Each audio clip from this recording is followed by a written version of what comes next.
Hey, all persons having anything to do before the Honorable, the Justices of the Appeals Court, now sitting at Boston within for the Commonwealth. Draw near, give attendance, and you shall be heard. Now see the Commonwealth of Massachusetts, court is open, please be seated.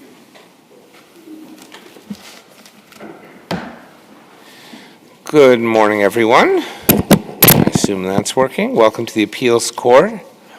I am Justice Rubin. To my right, Justice Nyman. To my left, Justice Tan. We will be hearing 5 cases today. The rules of argument are straightforward. 15 minutes per side and no rebuttal. In the event that there are parties who will be splitting argument time, you should let us know at the outset, although we also have some notations that might be accurate about that.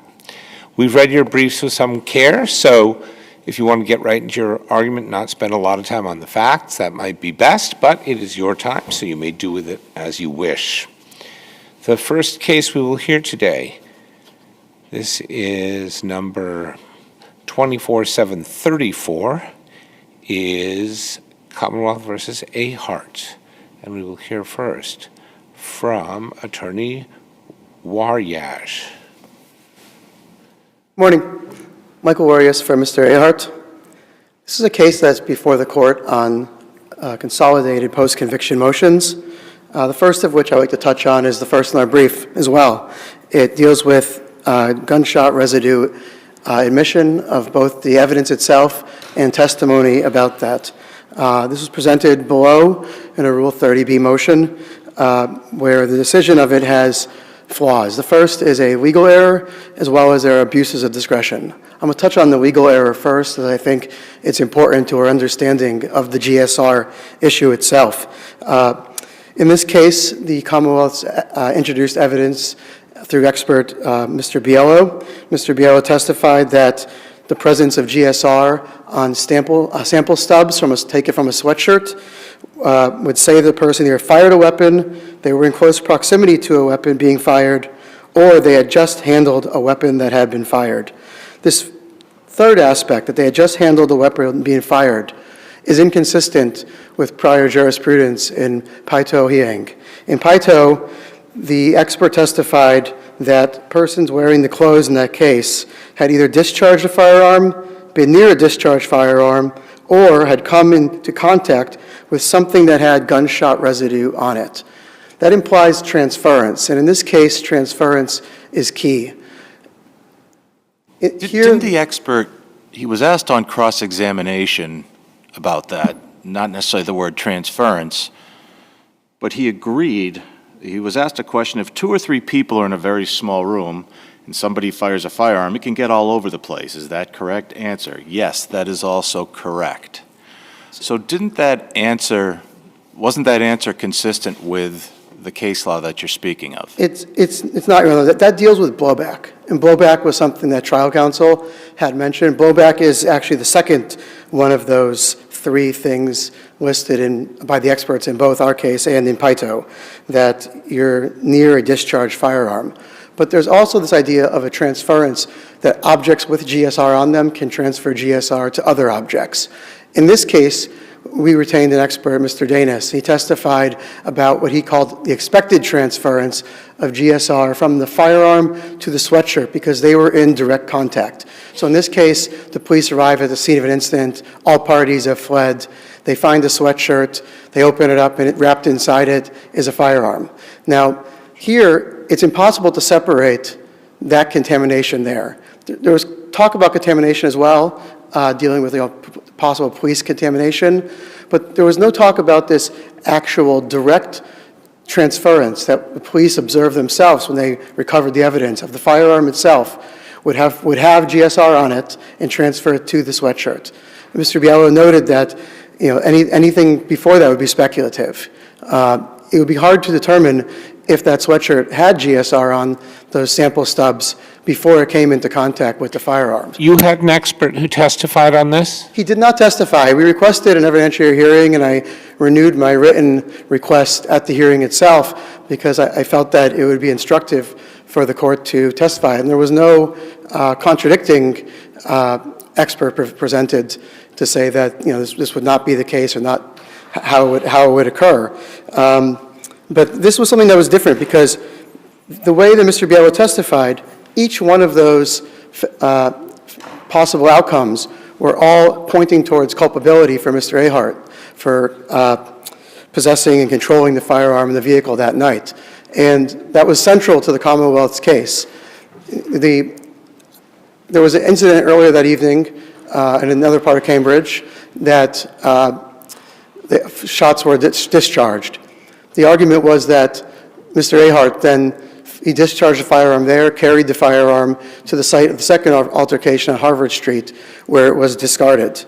Now, each one of those things, whether he was with people who may have fired the weapon, made it more likely for him to be the person who in fact was the one to be convicted.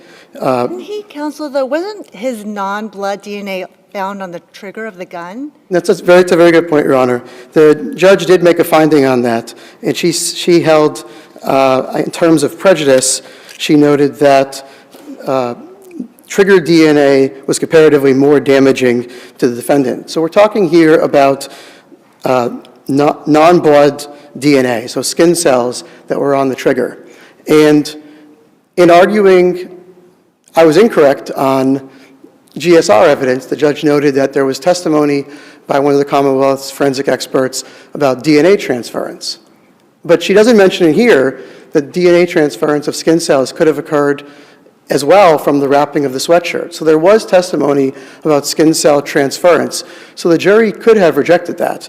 There were no fingerprints on that trigger area or in the firearm as a whole, the magazine, casings, anything. So there was no link there. But that the jury could have believed that the sweatshirt being wrapped in, wrapping around the firearm would have caused that transfer of skin cells to the weapon itself.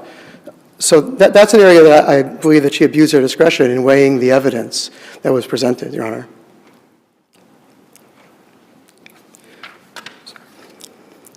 So one area that I did mention in my brief as well is that there's a case I cited, Commonwealth versus Medley. And Medley talks about CSLI evidence, but I think it provides a really important point here about the use of GSR evidence in this case.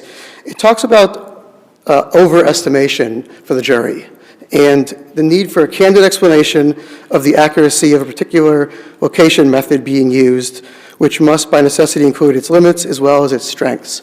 So here we have a case where this evidence comes before the jury and they're not instructed on a key aspect of it. Now, my opinion is that trial counsel should have moved to exclude this evidence fully, and if not, I guess limiting instruction could have been presented. But here, full exclusion, I believe, is necessary because for the evidence to have to come in, it has to be relevant. It has to make a proposition more likely or less likely. Here, this evidence, this GSR in the sweatshirt, doesn't make Mr. Ahart's possession more or less likely. Because again, we don't know what the state of the sweatshirt was.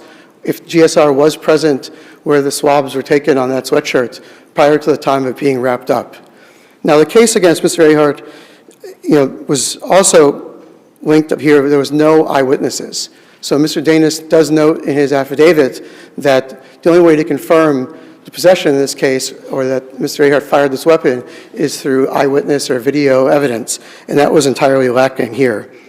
The Commonwealth, relied on this evidence at trial, and this evidence was also noted in the sufficiency argument as well by this court during Mr. Ahart's direct appeal. So it was very relevant. Do we know how many places on the gun were swabbed for DNA? The DNA samples came from the sweatshirt. So there were two they came from sample stubs taken from the sleeves. There's non-blood DNA on the trigger of the gun. I'm asking how much of the gun was swabbed for DNA? I don't believe that was in evidence, Your Honor. Were skin cells found anywhere else than the trigger on the gun? My recollection is they were not, Your Honor. My recollection was they were not. There was no evidence presented of that. The evidence was presented to the trigger area. And that there were blood DNA otherwise, Your Honor. And there was no testimony about whether, and that was from what? From the barrel of the gun? Where was the blood found on the gun? I believe it was on the side part of the gun, Your Honor. I'm not sure what the term would be. I mean, I'm just trying to figure out, you've said that can't render any error harmless about the gunshot residue, because DNA could have, skin cell DNA could have transferred from the sweatshirt, and I'm just trying to figure out, transferring only to the trigger strikes me as unlikely, although I have no data on this, of course. Yeah, I believe it was the way the evidence came in at trial as well, Your Honor.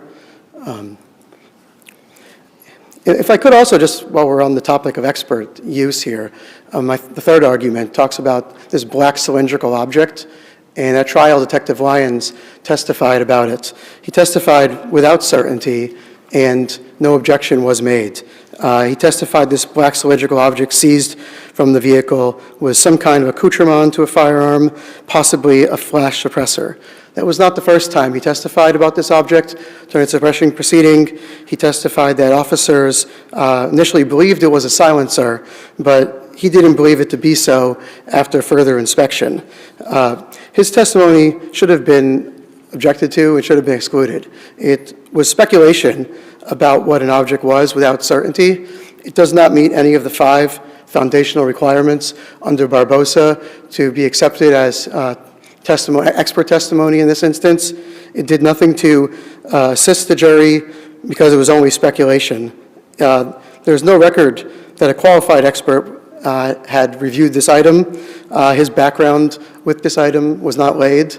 And again, it seems he was speculating upon its use. We don't know if it was a firearm accoutrement at all, or let alone one that could have fit the Harvard firearm, in this case, that particular 9mm. So trial counsel should have objected to it. Trial counsel also did not do his own investigation of it by seeking funds to hire an expert to review that weapon. And you're saying trial counsel was thus ineffective? Yes. So what about trial counsel's averment in the affidavit where he said this was a strategic decision? I wanted that, whether it's a silencer, accoutrement, or that piece was in the back seat of the vehicle near someone else, and my strategy at trial was to tie the gun to anyone else other than my client. How can we say that that strategic decision, well, number one, it was a strategic decision, and number two, how can we say that that is incorrect or, as a matter of law, So preliminarily, as a matter of law, it meets the first prong of Safarian? correct. Preliminarily, we have an investigation that didn't occur in this matter. So the decision that he was making was made in the absence of information. So if he would have found out, for instance, that the firearm accoutrement that was alleged, had no such function or was entirely unrelated to the 9mm in this case, he wouldn't have had to tie it to someone else. It would have been excluded. And you could have made that argument. Even without that, that argument did not benefit Mr. Ahart because contraband may be possessed jointly. So this accoutrement is found. Was the jury instructed on that? I believe they were, Your Honor. On joint possession? Sorry. And in this case, I don't believe they were, Your Honor. I'd have to look back at the record, but. Can I ask, because your time is short, this change in the docket, there's lots of reasons to think that it wasn't entered on February 26, 2011, including the fact that down below it talks about a bail hearing in what looks like the same order, although of course it's typed into a docket. I have no idea when and how it was typed. Do you have any idea? I don't. I was a little surprised myself by the way the document looked with whited out areas on it, with dates that were not contemporaneous to the imposition of the sentence. I had spoke with Clerk Pasquale, who was the session clerk, and she gave her reasoning to the Department of Corrections about 6 months afterward about why she could not make the change that they requested in the docket. And also trial counsel for that period of time, he gave an affidavit about what he had done. He had argued vociferously points about why this should not be an ACC 3-level offense. So what we asked for was that the record be reconstructed according to Rule 8, and that did not occur in this case. That a hearing did not take place. So some of the doubts, I think, could have been resolved if we would have had the ability to question the different people who were available at that time. And the copy of the minimus, is that what was provided to you in discovery? Like, where does that come from? The court's files.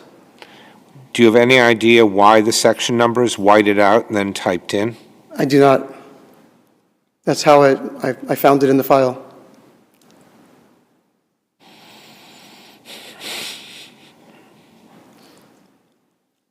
If there are no further questions. And you don't know why the return is signed 5 years after the minimus issue? I do not. And that clerk who did eventually sign it was not the session clerk who was there on the day that the sentence was imposed. Well, I don't know about that. You're saying that even though it says, well, you're saying the assistant clerk magistrate who signed it, even though that part is dated 2011, wasn't there in 2011? Or down below where the deputy sheriff signs it? Which page? This is on 344 of the appendix.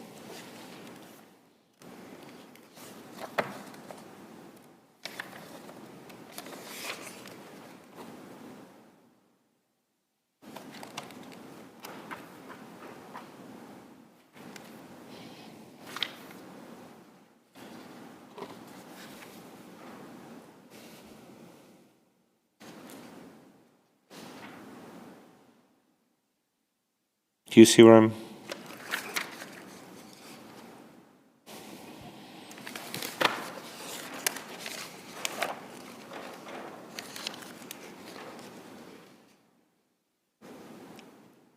The assistant clerk magistrate was not Ms. Pasquale.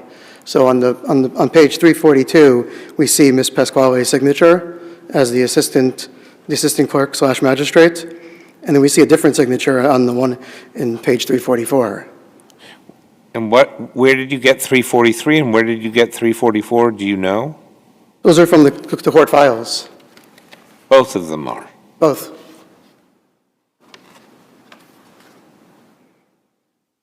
Okay. Your time has expired, and I see no further questions. So we will hear now from Attorney Lee.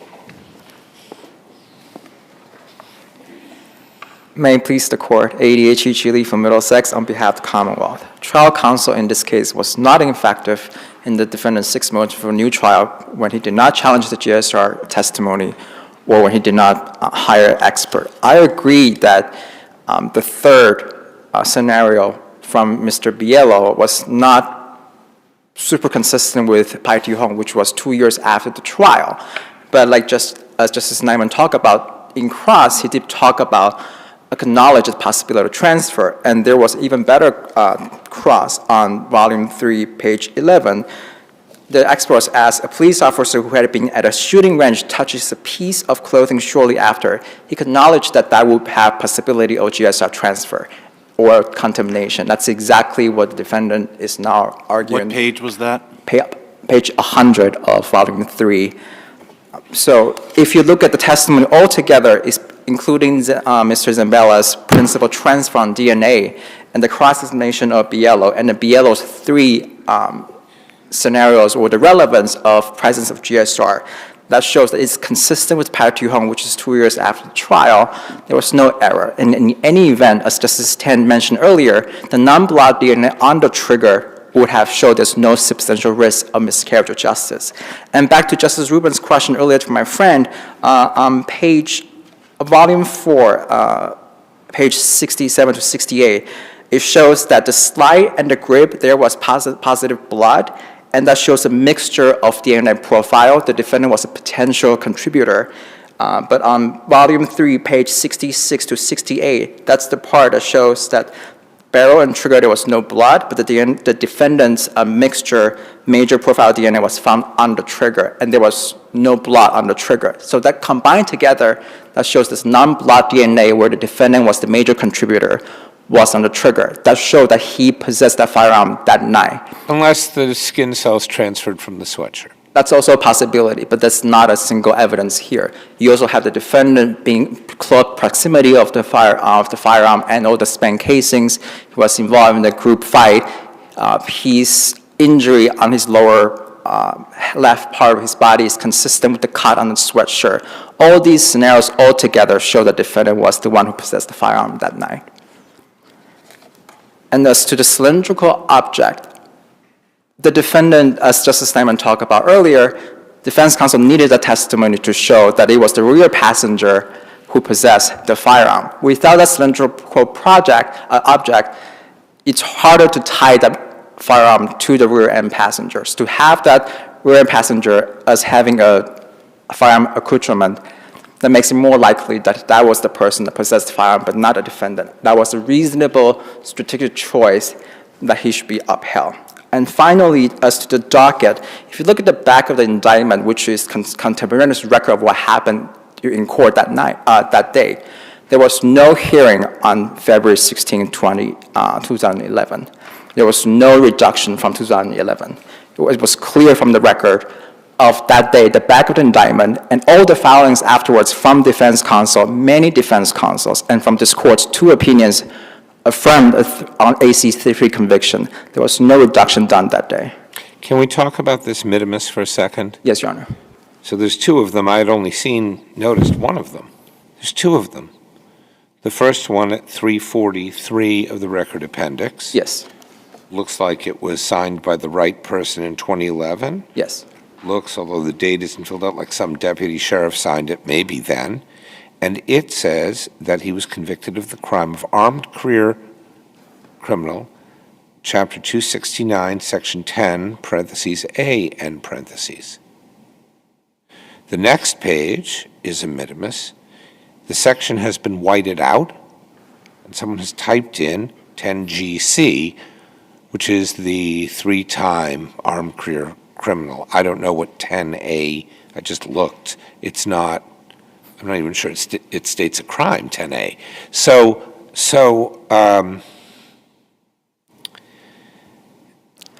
And of course, someone has signed it saying it's 2011, but that seems false.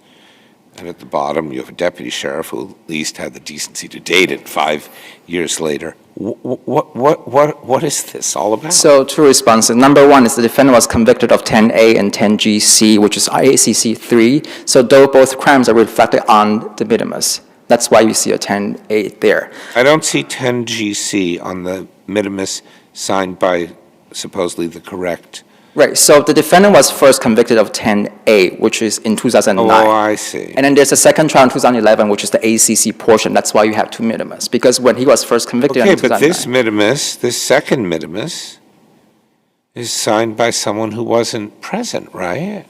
So usually when MIT happens is when the court will issue a MIT, or the clerk will sign it, issue it to the Department of Correction, and the sheriff's there would sign off on it to show that it was received. So that's usually what happens. Exactly what happened in 2011, it's unclear. Bottom line is there was the back of the indictment and all other records showed there was no reduction done on February 16, 2011. And the defendant. But you have no explanation for why someone created a new minimus, if that's what this is, for the armed career criminal portion. No, Your Honor. But as to the 2 minimus. And how do you understand the docket entry that says, whatever, 2 crimes, and is dated 2011? How do you understand that? The docket? Yeah, there's this docket entry, right, that, I'll have to find it. There's a docket entry that they refer to that says, hold on. So the docket in this case that reflects the ACC2, which is 10GB, our suspicion is it was created when the Superior Court docket went from paper to digital, and that's when the error happened. But if Here we are. It's dated February 16, 2011. This is in the record appendix at 20. And it reads, correction date, February 16, 2011. Charge number 2, firearm violation with 2 prior violent drug crimes, C-269, Section 10GB. So our suspicion, at least that was the one presented to Justice Pierce, the lower court judge that issued on this ruling, was in 2017, the defendant was briefly released by Justice Billings when there was a Rule 30A motion. And when the defendant was later committed again because he committed another crime in Essex County, that's when there's a new entry there. And we believe that's when things went wrong. Why would someone put a new entry backdated 6 years and put the wrong crime and also say that the judge is Whitehead? And that's exactly when clerical errors happen, and it happens, unfortunately, all the time in both district court and superior court and juvenile court as well. And this is why Rule 42 is necessary for the Commonwealth or the defendant to correct the docket, and that's what happened here, where the back indictment and all other filings and this court and the lower court rulings all show the defendant has been convicted of AC-3 without reduction from Justice Whitehead for the past 15 to 20 years. It shows that the defendant was convicted of AC-3. His conviction and sentence was proper.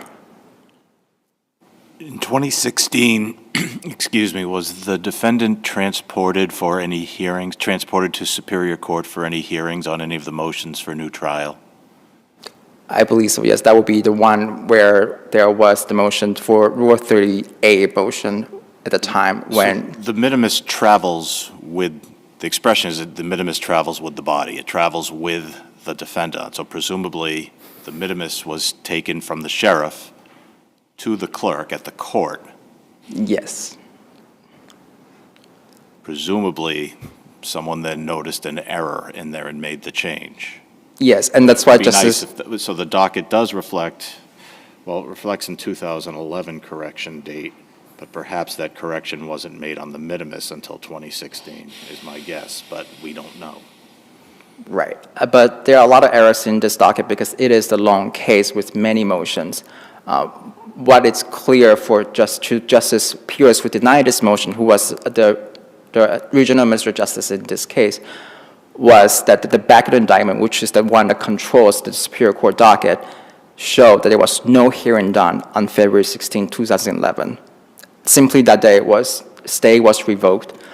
The sentence, which is ACC 3, 15 years to 15 years and a day, was placed and went full effect. There was no error here. Well, there was an error. There was no error. Yes, there was error in the docket, but the Chief Justice Pierce did nothing wrong in this case. In trial counsel's affidavit, actually, he states that he asked for the reduction, but he never states that, in fact, the judge gave the reduction, correct? That's exactly right, Justice Tan. Do you think we should eliminate our presumption that dockets are correct? No, Your Honor. You just said there's lots of errors in this because it's a long case. All our cases are long cases. Exactly, and that's on the parties to bring that error to the court's attention to address that issue. Okay, so you should have brought to the attention of the court that it says 2 and GB, and really it should be GC, but you didn't do that. I agree. We should have done it years ago, but when we noticed it, we did file a motion to correct the docket in this case, along with the defendant's opposition to the defendant's Rule 29 motion.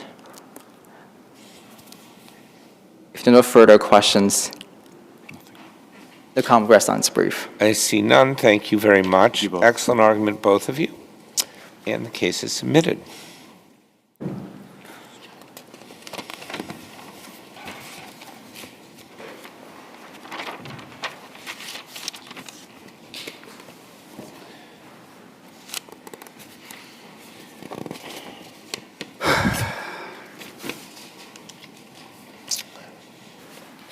The next matter we will hear is number 24646.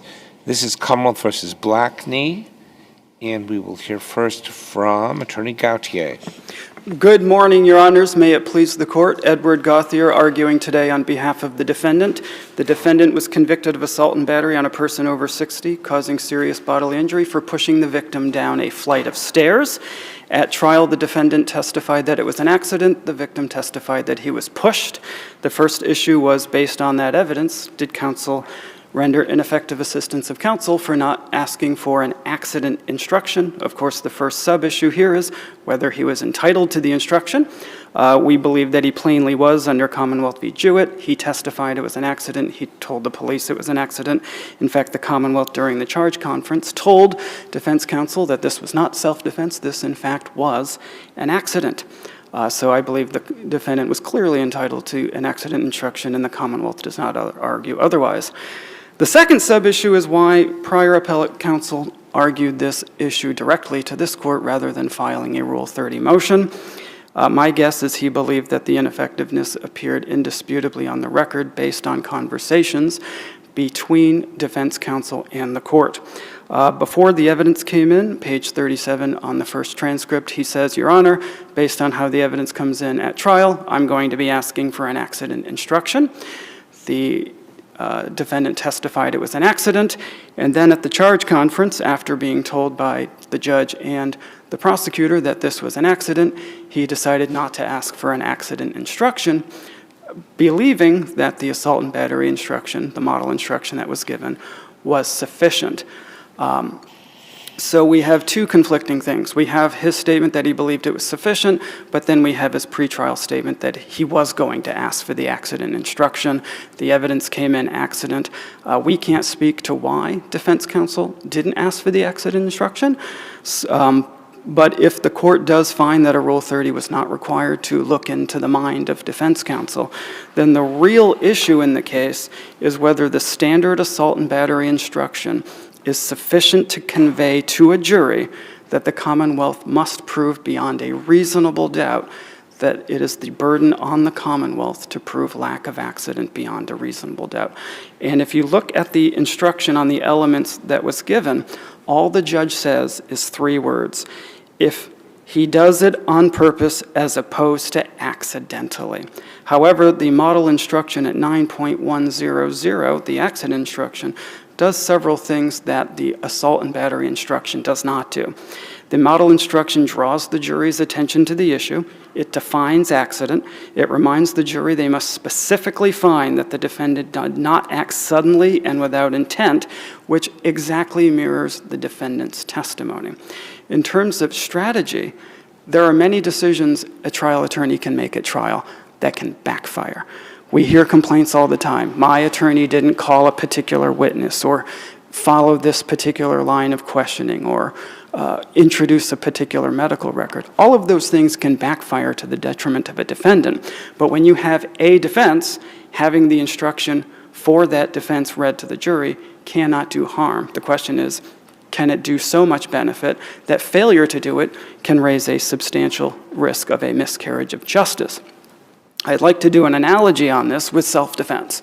I think this panel would easily accept that if the opening and closing statements by defense counsel was self-defense and the testimony was self-defense and the attorney prior to trial said, Your Honor, just to give you a heads up, if the evidence comes in the way I think it will come in, we're going to ask for self-defense, and then didn't ask for self-defense, I think we would all agree that that attorney made a mistake.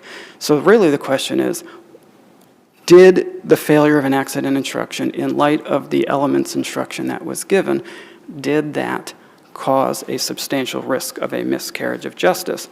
Looking at the standard here for substantial risk, the evidence shows that the victim testified it was a push, defendant testified it was an accident, there were no independent witnesses, accident was the only real defense based on the defendant's testimony, and as stated by the Commonwealth at the charge conference, accident is the only defense for the push on the top of the stairs. Trial counsel stated in his opening statement was an accident, saying specifically, if anything, this was an accident. The Commonwealth, in its closing statement at 6 different places, said this was not an accident, and the Commonwealth also argued not self-defense, and although trial counsel did not say the word accident, he did describe the incident on the top of the stairs as an accident. Before moving on to issue number 2, I would ask the panel if there are any questions on issue 1. Yes. I don't see the accident here. I think accident maybe is being used in 2 different ways. His testimony was not that he touched the guy by accident. It was that he didn't touch him at all. It may have been an accidental fall in the sense that if the person who was injured, the putative victim here, stepped the wrong way on the stairs, he might have accidentally fallen down the stairs. And that would be an accident. But it wouldn't be an accidental touching, which, as I understand it, is what the accident instruction is about. The accident instruction defines accident as an unexpected happening that occurs without intention or design on the defendant's part. It means sudden, The original unexpected instruction, event. the main instruction, which is consistent with that, isn't it that the touching has to be accidental? Yes. Rather than, but there's no touching here, according to the defendant. He raises his arm. And touches the arm of the... No, the other guy is touching him already. Yes. He's moving away from him. He's not touching him. He's raising his arm because the guy's hand is on his shoulder. How is that an accidental touching? The testimony from the defendant was that the victim came up to him, put his hand on his shoulder, and it's not properly reflected in the record because the defendant showed the jury what he did. And he says, in reflexive response, without any intent, he lifted his arm just reflexively, without thinking about it. He accidentally touched him. No, he didn't say he touched him. He said he lifted his arm. He didn't say, and my hand brushed him or anything else. He said, like, the guy lost his balance and fell down or something, right? That's an accident. It is an accident, but it's not an accidental touching, I don't think. But the defense, so in the elements instruction, it says a person intends to touch another person if he does it on purpose as opposed to accidentally. So the assault and battery instruction deals directly with the accidental touching.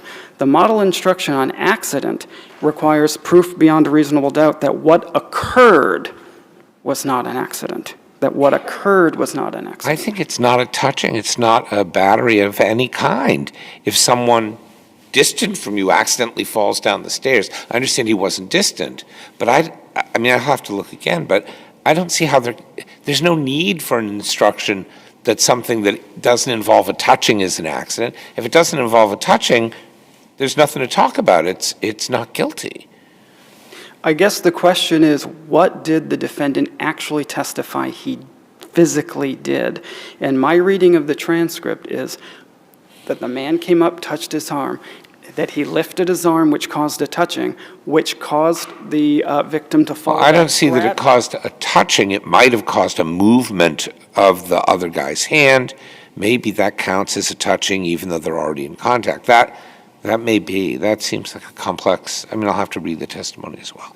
I think overall the question that we're raising here is, was this an accident as opposed to an intentional touching? And I guess... And doesn't the assault and battery instruction encapsulate that? The assault... You're referring to the second sentence of the second paragraph of the A and B instruction. You've referred to the part that says a person intends to touch another person if he does it on purpose as opposed to accidentally. Yes. And you state that that's insufficient. But the prior sentence says, the Commonwealth must prove beyond a reasonable doubt that defendant, quote, intended to commit the touching in the sense that he consciously and deliberately intended the touching to occur. So if the jury bought his testimony, they couldn't have found him guilty under this instruction. Your position, Your Honor, is that the assault and I don't have a battery- position. Your argument that you've made. I'm or not your making statement. an argument either. I'm asking a question and making a point from the transcript of the instructions. But I go would ahead. agree that the model instruction for assault and battery does essentially say that an individual has to consciously and intentionally perform an act.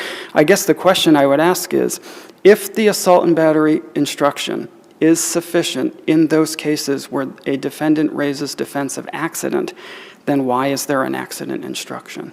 Would there ever be an accident instruction in an assault and battery case?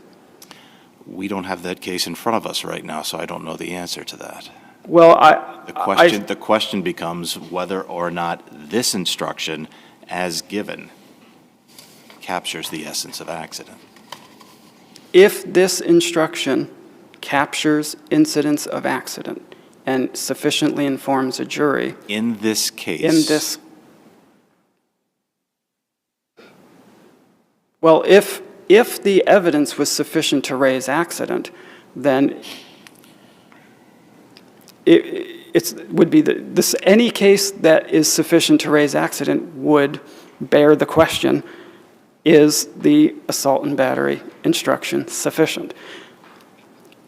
I don't see there being cases with a fact pattern where a defendant would raise accident, where the assault and battery instruction would not be sufficient, that an accident instruction would be required. If accident is fairly raised, then the accident instruction is required unless the assault and battery instruction is sufficient to apprise the jury of its obligations. I can't think of a case that would be differentiated where we can say, under what circumstances What's your very best published case for the proposition that the failure to give an accident instruction constituted a substantial risk of a miscarriage of justice? I don't have one. Using the brief time I have left, I'll very quickly touch upon issue number 2, dealing with the redaction of the words pushed from the victim's medical records. They appear at 4 places: pushed off a low deck, pushed off a porch. The first issue, of course, is whether it's preserved. I don't believe this court's decision is going to turn on whether it applies prejudicial or substantial risk. The Commonwealth argues that it's not preserved. Defense or appellate counsel in his brief argues that it is preserved. The motion that was filed in Record Appendix 18 is vague, doesn't mention the medical records at all. Don't we need to understand whether pushing is relevant to treatment? That is true. So How do we know that? How are we supposed to figure that out? So one question is the burden of persuasion. Does the Commonwealth have to establish by any preponderance of evidence, clear and convincing evidence, that the statement in the medical record is directly linked to the medical treatment received? I thoroughly reviewed these medical records, and this individual had a history of a leg injury and was treated for a leg injury. Whether he fell or whether he was pushed is from the medical records without extraneous information, pretty irrelevant. I mean, you're telling me something I just don't know anything about. Maybe it's different if someone flies through the air and hits the ground than if they, tumble down. I mean, I literally have no idea. I did not go to medical school, Your Honor, so I do not know if this medical treatment would have been different if he fell or Might not was even have pushed. been different. The question, were they pushed, or the information were they pushed, has to be pertinent to diagnosis or It treatment. does. It may be that at the end of the day, looking at the full picture, they're like, well, it doesn't matter, we're just going to put a Band-Aid on this guy, or, whatever. But if it's a relevant part of it, then it can come in, without redaction. That's the law. I would like to make one comment on the law. The last 15 words of the statute, 23379, says, "Nothing in the record shall be admissible as evidence which references the question of liability."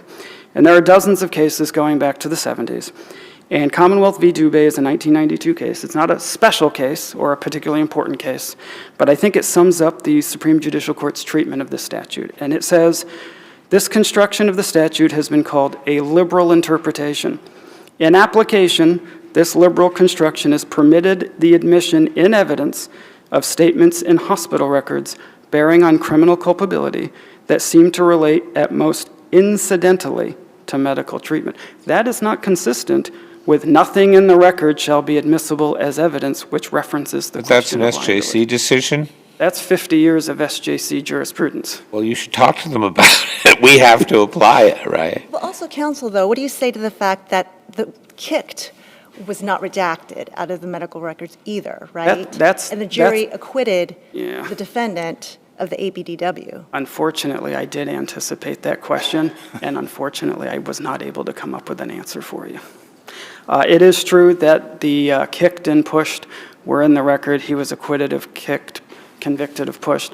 My review of the record and my experience with juries is there was evidence that a third party, the victim's son, came in at that point, and there was kind of a melee, and the victim's son was charged. So maybe the jury thought that it was not clear-cut what was going on at that point, so they acquitted, but they believed the victim when he said he was pushed off the... The SJC case you just cited to us, I didn't see that cited in your brief. It is not in the... What's the cite on the case, The please? citation of Commonwealth v. Dubé is 413 Mass 570. 570? Yes, Your Honor. Thank you. Your time has expired, but if there are further questions, I see none. So thank you very much, and we will hear now from, strangely enough, Attorney Gauthier again. No relation, Your Honor. Good morning. May it please the Court. Stacey Gauthier for the Commonwealth.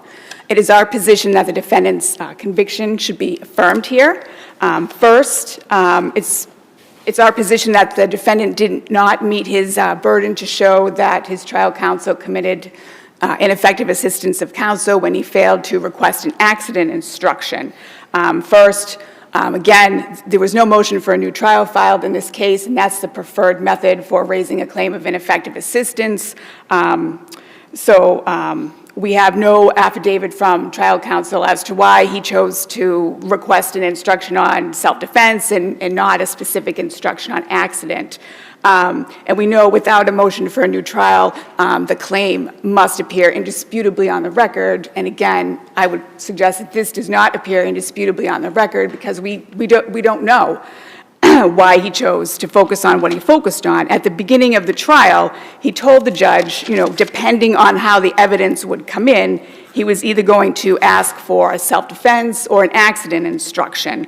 Then after the close of all the evidence during a charge conference, at that point, he said to the judge that he thought that the assault and battery instruction covered or encompassed accident, and the judge agreed, and so he said, well, then I guess that will encompass that.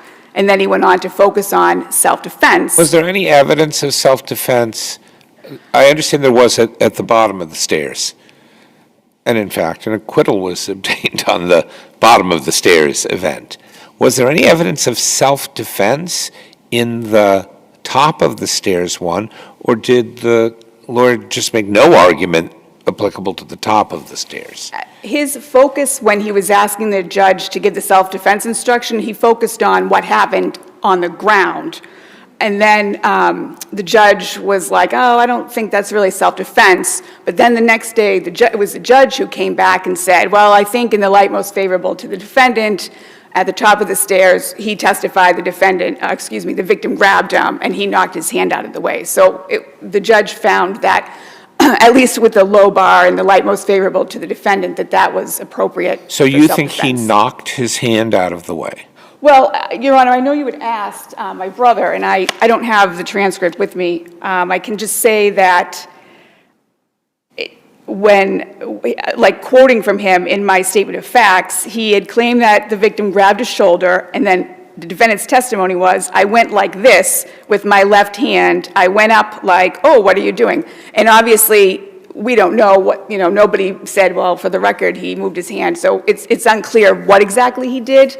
I don't think that, my memory is that he never testified that, oh, I went like that, and that caused him to fall down the stairs. I think he just said, oh, I moved my arm, and then he fell down the stairs. The record hasn't been reconstructed, though, to demonstrate one way or another. That is correct, Your Honor.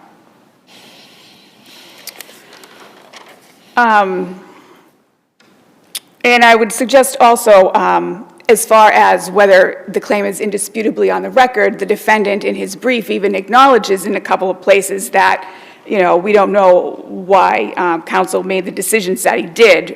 In the, you know, defendant's brief, he had stated that the trial judge tried to dissuade the defense counsel from asking for self-defense, but for unclear reasons, he insisted. And then also, he stated in his brief that there was no explanation as to how self-defense was a realistic strategy. So I would suggest on that, it's clear that we don't know why he made the decisions he did without a motion for a new trial. And I would suggest, likely he didn't ask for a specific instruction because he felt that, and it did in fact, the accident instruction incorporated into assault and battery did cover accident. If my lawyer went with that instead of the powerful accident instruction, I'd sue him for malpractice. Wouldn't you? I mean, I don't think so. I think that You don't think so? So you would be content if an accident happened and you were charged with assault and battery, just having this word accidental used, when there's a whole instruction about proving beyond a reasonable doubt that it's not an accident? Well, I don't think you'd be content with that. Well, I hope. I mean, so it's not just it's the three words, but right, what the judge says was the Commonwealth must prove beyond a reasonable doubt that the defendant intended to commit the touching in the sense that he consciously and deliberately intended the touching to occur. So if it's an accident, right? Of course, I understand that logically that covers it if someone is a very smart lawyer who can parse each word. But we do have this instruction that cries out, the Commonwealth must prove beyond a reasonable doubt it's not an accident.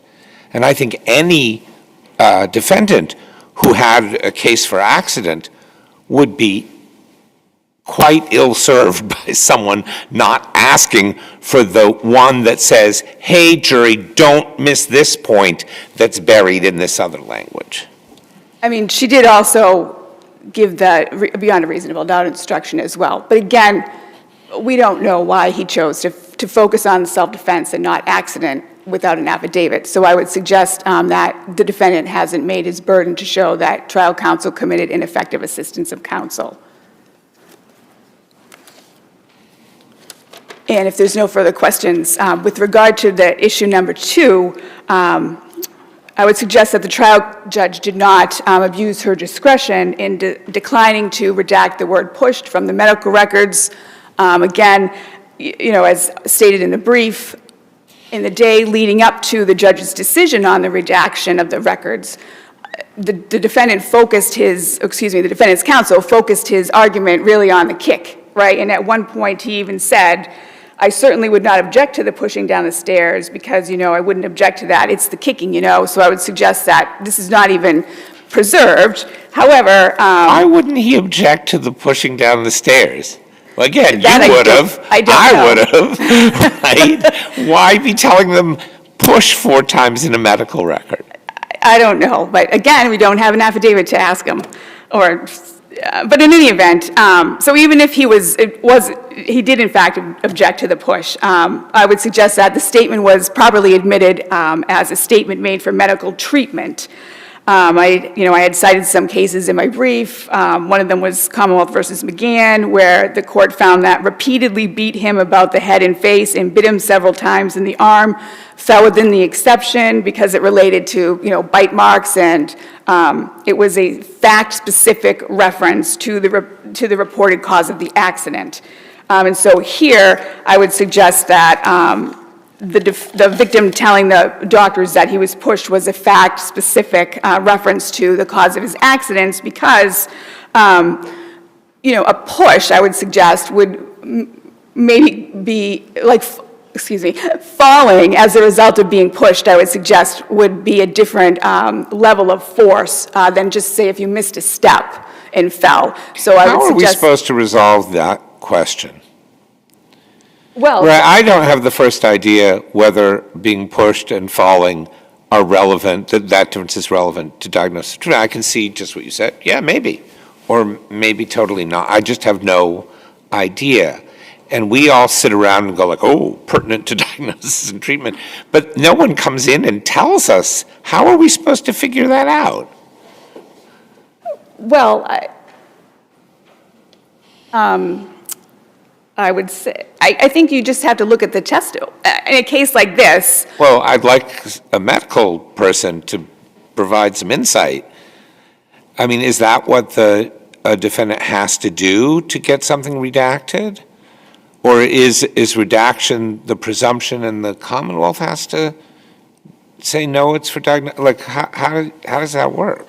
well, I mean, I believe, the law says that the statute is liberally applied, so I think that it would be relevant and that it would come in unless it goes specifically to liability. So I don't think that you would need a doctor. I don't know why we're calling that liberally applied. I would think liberally applied would mean, so black everything out.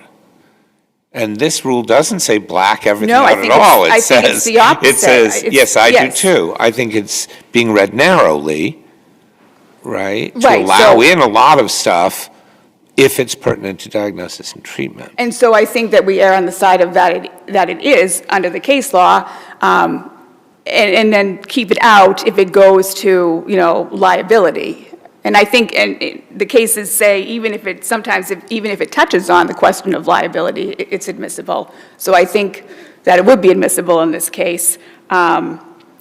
However, even if you find that it wasn't and that it shouldn't have come in, I would suggest that there was no prejudice because it's cumulative to the victim's testimony that he was pushed and kicked, and cumulative evidence is... Yeah, but the reason we leave out medical records is they have a certain imprimatur. They might imply, even if they're just recounting what someone said, that doctors believed that person, or it might even imply that doctors concluded somehow that the person was pushed. I mean, we see this mostly in sexual assault cases. In fact, I'm trying to think if I've ever seen one outside that context, but that's so it's not quite cumulative of someone else saying push. I mean, in the sense that I don't think that it's the doctor's, medical, I think it's what the records say is that patient says he was pushed and kicked. I don't think that it's a finding by the doctor that he was pushed. So I think that goes with the cumulative testimony. I don't think, that's my thought on that. But again, even on top of that, if it shouldn't have come in, kicked also came in, and the defendant was found not guilty on the charge that related to the kick. So I would suggest, there was no prejudice. The jury wasn't swayed by any, medical records that said he was kicked when they found him not guilty of that charge. And if there's no further questions, I will rest on my brief for anything not addressed. I just have a comment. That's Attorney Gauthier, Mr. Gauthier. That's I indicated to you that, or I asked you whether or not that case was included in your brief. You said it was not, but for the record, you are successor counsel and you inherited this brief, correct? Yes, Your Honor. Okay, I just wanted to make sure the record reflected Prior that. counsel had a medical issue, Yep. so I stepped in. But it's not, you didn't draft the brief. Very good, thank you. Thank you. Seeing no further questions, the case is submitted. Thank you both for excellent arguments.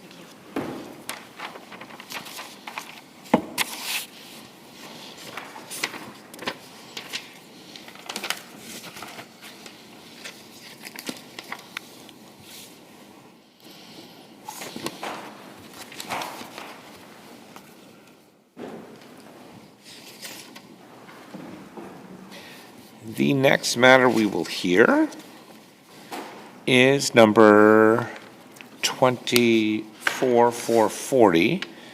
This is Commonwealth versus Roman. And we will hear first from Attorney Methe, whose name I have probably ruined, but you'll That's let fine, me know. Judge. That's Methe. May it please the Court, my name is Attorney James Methe. I represent David Roman in this appeal. I'm going to argue the second issue in my brief first this morning, and that is that the judge committed prejudicial error when she denied defense counsel's motion for a mistrial based on the prosecutor's opening statement. There was a motion in limine decided prior to the trial. It indicated that there could be no reference to why the police were near my client's house at the time, and they can only say, it can only be adduced that it was related to an unrelated investigation. So the prosecutor in his opening statement, which I would point out is quite short, it's 3 pages of the transcript, violated that motion in limine several times. And I'm going to read what he said just so I have it accurately. One of the first things he said was, quote, police were conducting surveillance outside this defendant's house. Shortly after that, he said, quote, police arrested him for a warrant. And later on, he said the officer was surveilling the defendant's house for unnamed reasons, and also he's looking for the defendant. So he completely ignored the motion in limine, and it's really the first thing that obviously the jury heard because he went first, the opening statement was first. So he put in the jurors' minds right from the get-go that my client had some type of criminal history. Now the judge addressed it sua sponte after the openings of both counsel, mainly to talk to the prosecutor about what he couldn't get from Officer Bissonette, who was the first witness, that, why they were at the house for some other reason, or there was there for a warrant, or just warning the prosecutor what he could and couldn't do with the witness. The next morning, the judge again, sua sponte, addressed it, obviously concerned about this opening statement, and the parties discussed it and agreed on a stipulation that was read to the jury at that time and was read to the jury in the closing argument, and the stipulation was, I'm going to quote that also, the police were outside the defendant's home on an unrelated investigation. You should not draw any negative inference against the defendant based on that fact. I would argue, though, the stipulation didn't cure the problem because the stipulation was the next day. So the jury had an entire day to think about what the prosecutor had said in his opening statement. In addition to that, the prosecutor made a false statement of fact, and that was the first sentence of his opening statement when he said, quote, they saw him leave the house carrying this firearm. I'm assuming that's when he picked up the firearm. Carrying this firearm that was inside a camouflage bag, you'll see, as well as some drugs. Right, carrying this firearm that was inside of this bag, how is that a misrepresentation? Well, because I think the way it's worded is that the police actually saw him carrying the firearm. That's not what he said. He didn't say that they saw the firearm. He said carrying the firearm within this bag. They then go into the trunk, and in the bag is the firearm. Well, I don't see how that's misleading. I would argue that it is misleading because of the way he worded it, because he said they saw him carrying this firearm. In this bag. Well, the way I take it to be worded is that it could have been worded. There might be an implication that they knew that firearm was in the bag as he was carrying it. That's how they knew he was carrying it. That they had seen somehow, they couldn't see it while it was in the bag, but they saw him carrying the firearm in the bag. I mean, they didn't see him, they saw him carrying the bag. They didn't see the firearm, and it does have an implication that they knew there was a firearm in it or had seen him put the firearm in it or something, maybe.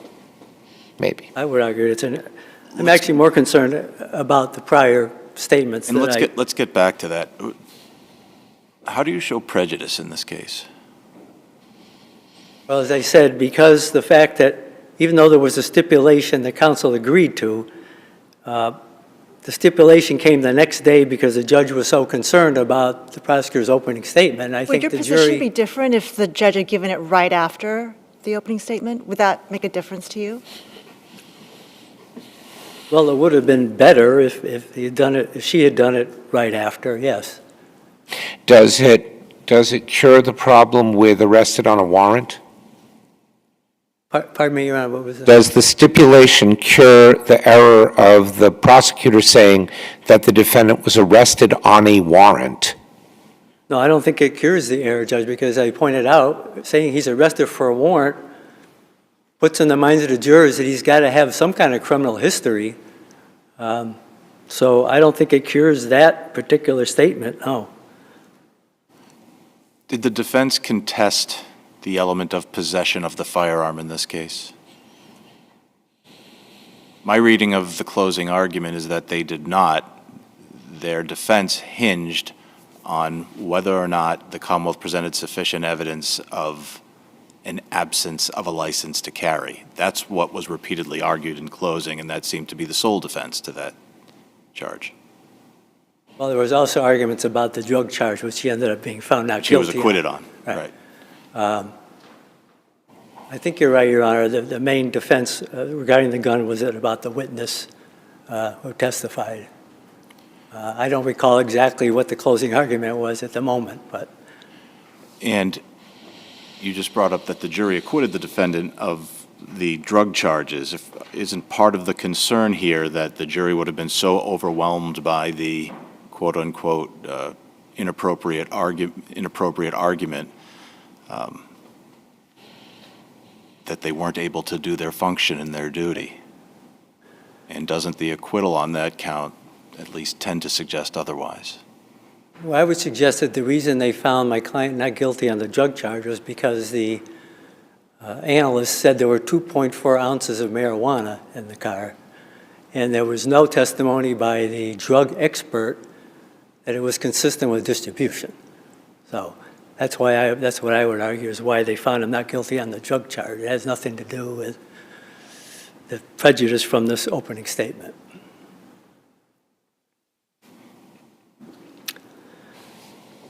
I will move on to the other issue in my brief was that the judge abused his discretion by allowing the witness from the DCGIS to testify that he ran a record and there was no record and my client had a license to carry. Concerning this issue, I'm aware that the Supreme Judicial Court has recently heard argument on this particular issue in the case of Commonwealth versus Smith. So should we hold this case for Smith? Well, Your Honor, it's up to you.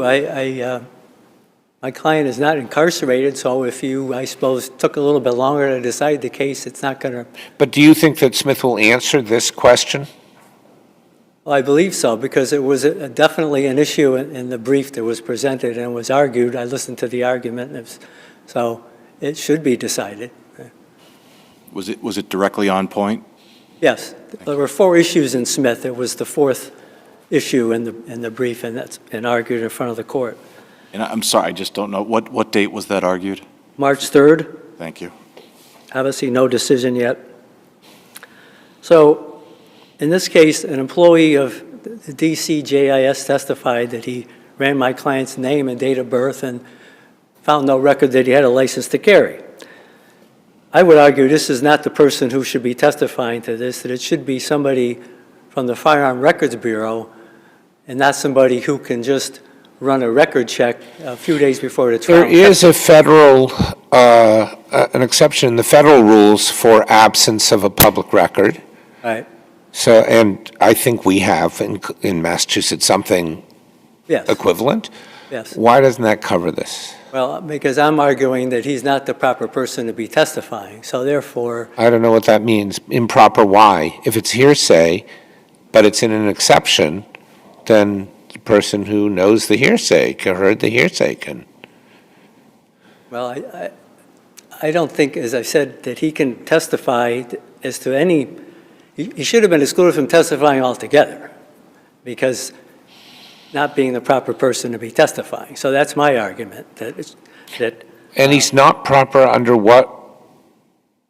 What's the legal? Because I'm arguing that he's not the proper person because, well, basically, to get into my argument a little bit more,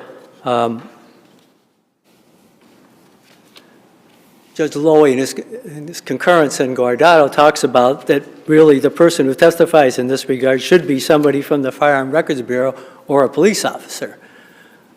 And here we have a person who is apparently employed by DCGIS and testifying he ran a record check a few days before the trial and came back with no record found. How is that any different from what a police officer would testify to? I ran a record check and didn't find anything. I understand.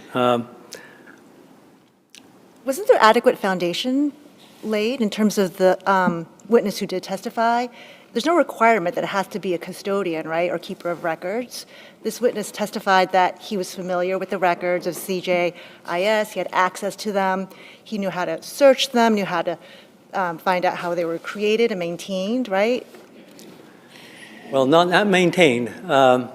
Another part of my argument is that even though this person testified how, on the voir dire, how the records are created and how he accessed it, he didn't testify about how they're maintained. And But there's still sufficient foundation laid, right? well, I would argue there wasn't sufficient foundation laid because, again, in Justice Lowy's concurrence in Guardado, he talks about the person that's going to testify about the absence of a public record. The witness must be familiar with how the record was created, maintained, and accessed. And this witness, on cross-examination, said he had nothing to do with the maintenance of the records.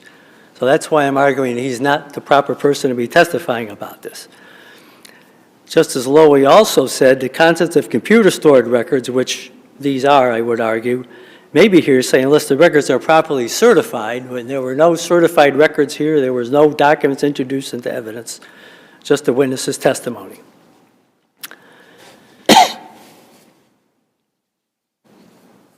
In this case, wouldn't you have to certify all the records in the thing? And then say, look, here they all are, and none of them has the defendant on them. How would you do that? Well, I don't know exactly how you would do it, Your Honor, but that's not up to me. But I think a document could be presented that the records were run and his name didn't appear as having a license to carry, and have it certified by the Firearm Records Bureau, because they're the ones who actually receive the applications from the local police department. As the witness testified on voir dire, they received the applications from the local police department. They actually issued a license, send it back to the police department. And my client was prejudiced by this employee's testimony because there was no other evidence that he didn't have a license to carry. Can I ask you about the prosecutor holding up the gun? Because you say it was improper, and the Commonwealth says maybe permission should have been sought, but there's no rule about that. It's not improper to show evidence. I'm not overly concerned about that. I know that the trial counsel objected to it, but it ended up coming into evidence. I think maybe there was more concern, well, because it hadn't been introduced into evidence yet, and maybe there were some safety concerns also, but I'm not overly concerned about that today. There's no further questions. I ask you to reverse the judgments. Thank you. Thank you. Thank you very much. We will hear next from Attorney Kennedy.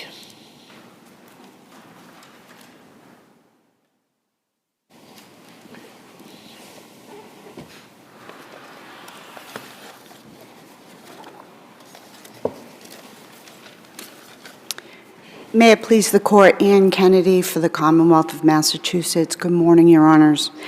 I would like to start with the first issue first because I think I can clarify something, particularly with respect to the case that the Supreme Judicial Court just heard on this very issue.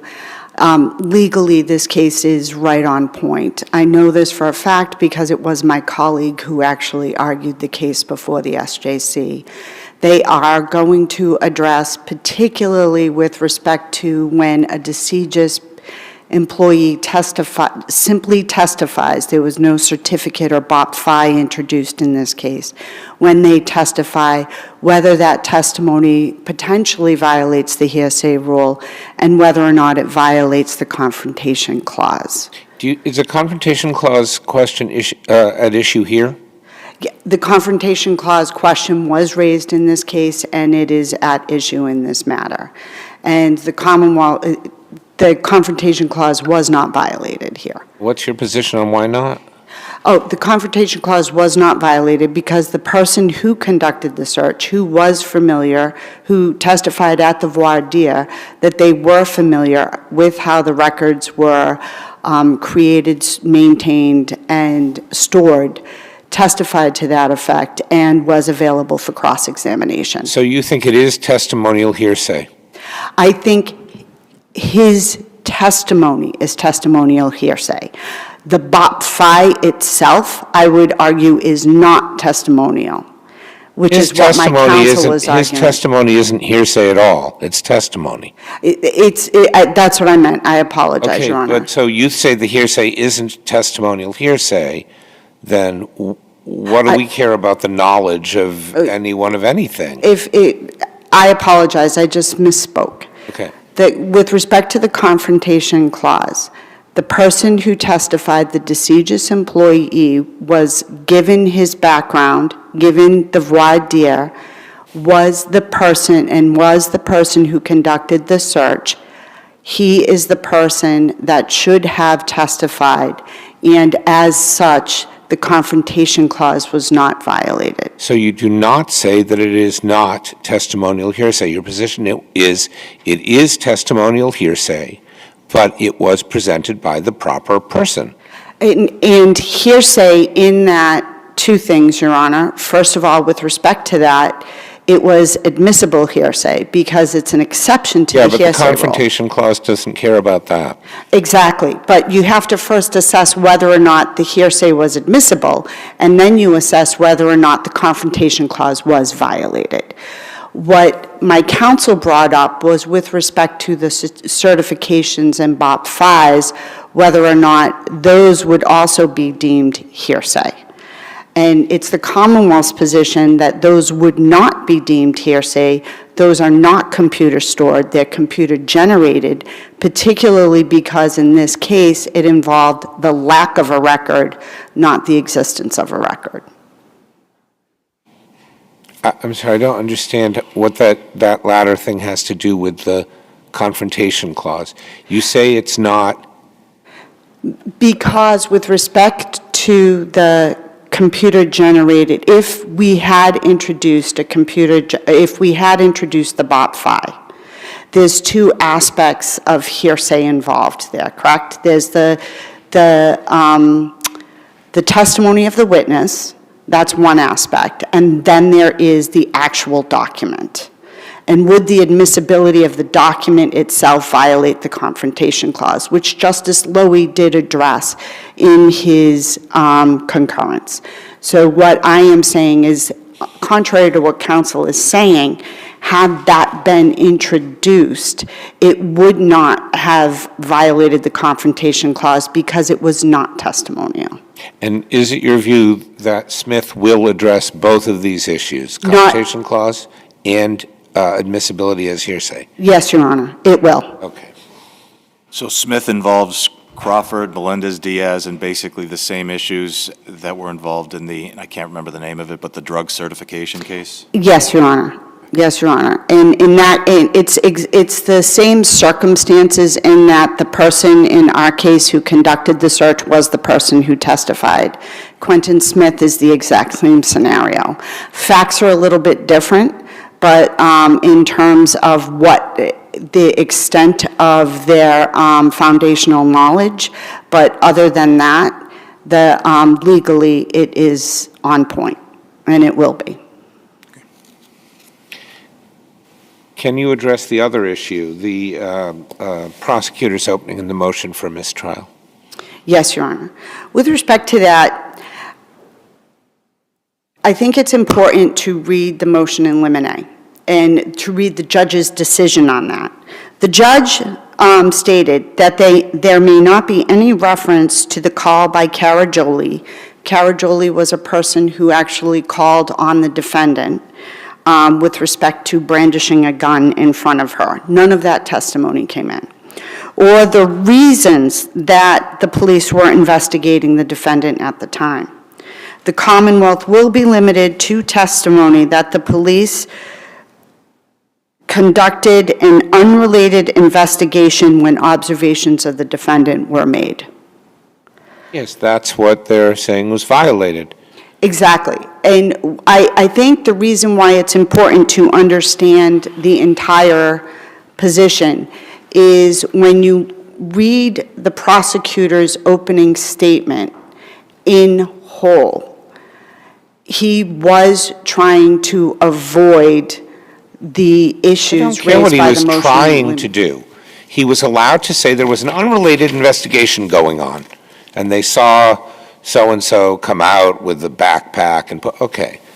And instead, he says they're surveilling his house and looking for him, and he's arrested on a warrant. So that goes beyond the scope of an unrelated investigation. Yes. Okay. I will concede that point. What I am trying to show is that it wasn't in the prosecutor's eyes and neither in the judge's No one is a doing deliberate anything to the violation. prosecutor, right? There's no ethical proceeding going on. The question is just, was this improper and did the stipulation cure any impropriety? I think that's the question. Well, one of the issues that counsel raises in his brief is that the prosecutor acted in bad faith. And what I am trying to argue before this court is that the evidence as set forth in the opening statement and in the conversation shows that that was not the case. I don't know that that's clear, but let's leave that bad faith question to the side for a moment. Certainly. The judge didn't find bad faith, or did he? No, she did not. The Okay. judge did not find bad faith. The judge did call up the attorneys after both openings, and sua sponte brought up the issue that was raised. Counsel had not recognized it as such until she brought it up, and at that point asked for a mistrial. She stated on the first day that she wanted to see how the testimony went before, and let's see how we advance. This is a little too early to ask for that. At that point, she instructed the prosecutor to talk to the witness that was already on the stand about what that witness, the police officer, could and could not testify to. So they took a break. At that point, it's clear. There was a motion for a mistrial when this happened, right? There was not a motion for a mistrial till after the judge sua sponte raised The it. next day? No, the first Right day. then, yes. After the opening Okay, statements. and there was a motion for a mistrial. There was a motion for a mistrial. Why do you say that shouldn't have been allowed? Because at that point, he had asked for a motion for a mistrial. She denied it and said, let's see how it goes. Why isn't that an error? Of the judge, why didn't she abuse her discretion at that Yes. point? Why was she not required to declare a mistrial? Because at that point, there was nothing to suggest that the jury would have been so prejudiced as to require her to declare a mistrial without thinking of different ways to obviate that. And the first, There was no if I may. discussion of obviation right then. Yes, there was, Your Honor. That's the issue, is at that point, she came up and told the prosecutor what could and could not come out in evidence. She also asked the prosecutor to speak to the witness who was testifying and asked to be sure that, and this was the police officer, that nothing regarding surveillance, that they were investigating the defendant, or that there was a warrant should come out. Okay, But you're not exactly answering my question. A prosecutor during opening says, the defendant here who's charged with a crime today had an open warrant for his arrest, and the police were surveilling him and looking for him. So now a jury hears that there's a past criminal history. None of that stuff, of course, can come in at trial, right? That's past bad acts, propensity evidence. It's impermissible. But the prosecutor says it. yes. Why doesn't that require a mistrial? It doesn't automatically require a mistrial. Why? Because there are ways to obviate that. And that is what the judge was doing throughout the trial. How do you obviate that? The way the trial judge did. A day later, you force a stipulation on the parties. It wasn't a forced stipulation on the parties. Mm-hmm. This was a stipulation that the parties helped craft, particularly the defense counsel, who added information Okay, pertaining the to defense it. counsel also said, when asked if it should be corrected, said, I've already asked for a mistrial. Yes. So it is clear that they weren't saying, but this will do. They're asking again for a mistrial. They But I'm asked- still trying to figure out, okay, so they enter stipulation. Why is it okay that it's a day later? Well, with respect to that, given that, if I can now explain what happened on the first day, where she explained to the prosecutor what he could and could not do, told the prosecutor that you can only ask, particularly with respect to an unrelated investigation, allowed the prosecutor to do that. The next day, before the testimony continued, she asked the counsel if that obviated it. At that point, the counsel said no. He did not believe that that was sufficient and again asked for a mistrial. She then suggested that they craft a stipulation together, which they did, that she would read to the jury as an instruction. And how did it obviate? I mean, first of all, it's a day later. I don't know. I'd have to look at the full transcript of the first day. The jury's sitting there all day the first day. The defendant's right there, and they have every reason to think he's a criminal because they were told that by the prosecutor. So I'm not in love with that. But even with this stipulation, they said he was arrested on a warrant. The stipulation doesn't undo that. The stipulation might not have undone the warrant piece, but the question becomes, Your Honor, that the jury clearly wasn't prejudiced by this. They acquitted him of one of the charges. And if they believed that, if they were swayed by his criminal intent and his criminality, why did they acquit him of that charge? And that is something that the case law requires that we look at to determine whether or not the judge abused her discretion when she refused to declare a mistrial. Additionally, after creating the stipulation with the defendant and after deciding that they were going to state, which he had already stated before, that opening statements were not evidence, again saying that, she asked the defendant if he was satisfied. The defense counsel said yes. Having asked for a mistrial twice. I mean, once it, I don't think that's, have I undone your mistrial motion? Are you now happy that I didn't allow it? Isn't it? I actually think that that is what the case law allows the judge to do. The case law, if you look at Commonwealth versus Beaudry. I'm just saying it's not waived by the counsel saying at the end, yes, I'm satisfied, Your Honor. When there have been rulings against, that's not a way of saying, and I didn't mean my prior objections. Your Honor, I have to say in Commonwealth versus Beaudry, where the defendant, where there were objections to the prosecutor's closing arguments, and the judge crafted particular instructions with respect to that, and asked the defendant if he was satisfied, and the defense counsel said yes, that was waived. That was a substantial risk of a miscarriage of justice. It was not something that suggested otherwise, and I've seen counsel before, many a time, have no problem after the judge crafts out remedies saying, note my objection, I am still asking for a mistrial, as opposed to saying he was satisfied with it. If there are no further questions. Well, your time has expired also, so thank you very much, both. Thank you. Very helpful arguments for us, and the case is submitted. We will take our traditional mid-morning break and we'll return in 10 to 15 minutes to hear the remaining two cases.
into session. Please be seated.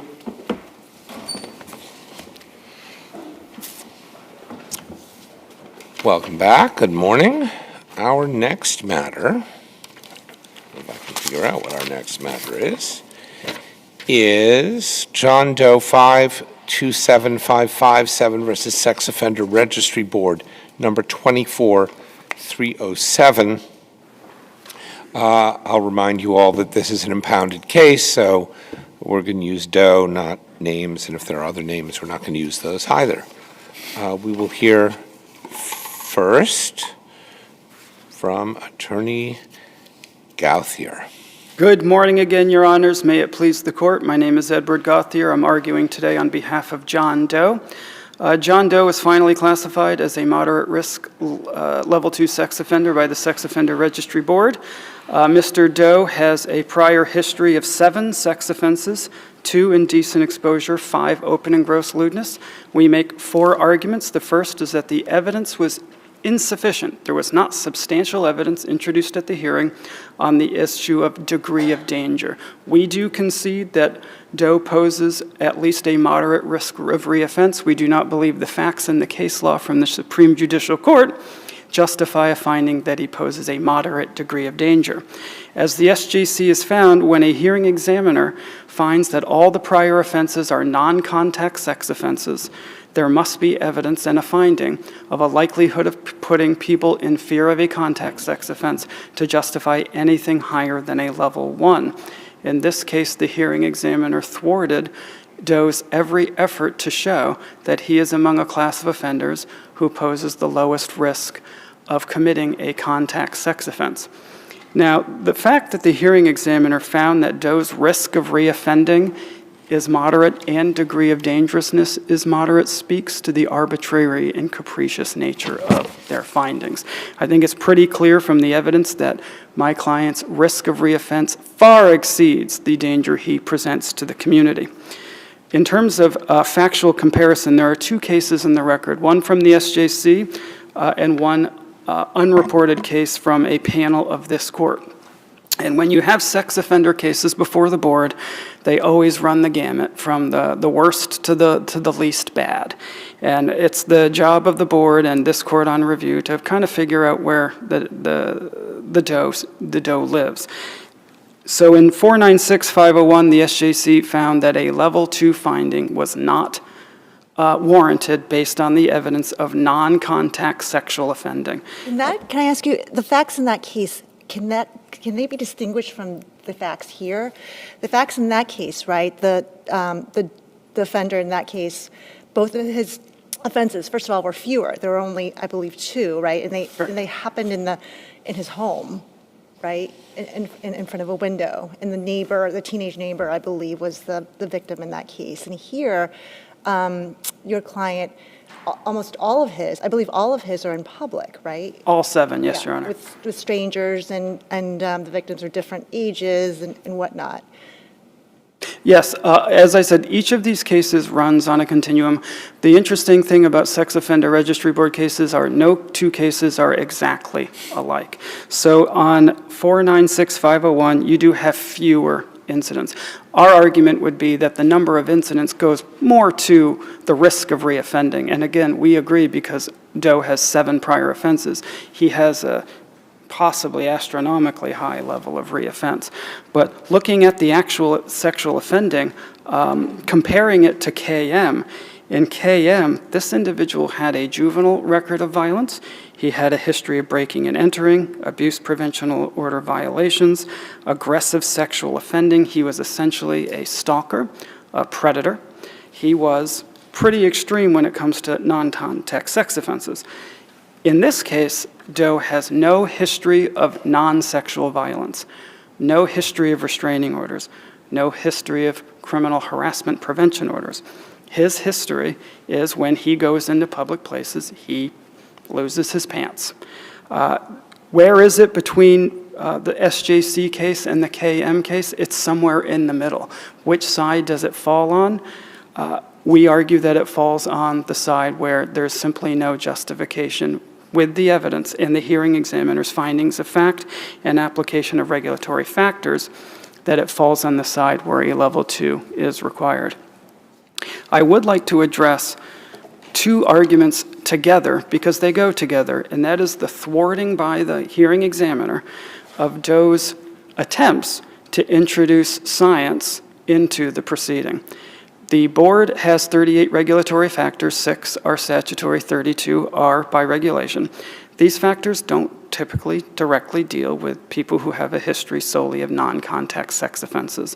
So Doe tried to introduce a research article which shows that non-contact offenders who have no history of criminal offenses beyond non-contact sexual offending and no history of abuse prevention orders have a chance of escalating to a contact sex offense of 5 to 10%.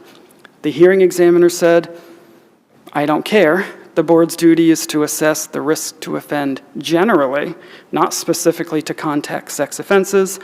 And although he finds it interesting, he doesn't give this article any weight. Well, the SJC has already said that in assessing a non-contact sexual offender, the board has to assess the likelihood of either engaging in a contact sex offense or engaging in a non-contact sex offense that's likely to put an individual in fear of contact. Did the hearing examiner do that here? The hearing examiner did not make any findings regarding the chances or the likelihood of a contact sex offense. The finding was that Doe poses a moderate risk of reoffense and moderate degree of danger. So where the judge does not address that issue, the likelihood of placing a victim in reasonable apprehension of a contact offense, is the correct result to remand to the hearing examiner to address that issue explicitly? That could be an answer, unless this court finds that the evidence is just plainly insubstantial. Then What evidence is there that could support that?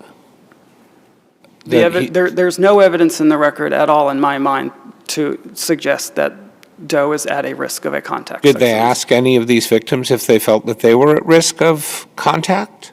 The victims don't appear before the board. They rely solely on the police reports. Did any of them say anything about fear of a contact offense? No, some were shocked, some were alarmed, some were justifiably grossed out. That supports the elements of the underlying charge, right? Yes. Alarm, shock for open and gross is an element. And they were plainly offended, grossed out, but there was no evidence that anybody had any fear that they were going to be touched. And we would have to find that there was sufficient evidence for finding by clear and convincing evidence. That is correct, Your Honor. That's the standard from the SJC. For all of the elements, 3 elements, risk, danger, and that the internet publication or public dissemination of biographical information is warranted. And am I correct that that can't be ordered in a level 1 finding? Yes, Your Honor. Only level 2s and level 3s are posted on the internet. Level 3s have the addition of what's called community-wide notification, which could be something like posting pictures on telephone poles. You can't do that for a level 2. But since the law changed in 2013, in our clients' minds, level 2s and 3s are almost the same because of the internet dissemination. So you have not... I'm sorry to interrupt, yes, but let's get back to this notion of, whether or not it's likely to place a victim in reasonable apprehension of a contact offense. The hearing examiner here seemed to be concerned with what I would call an escalation.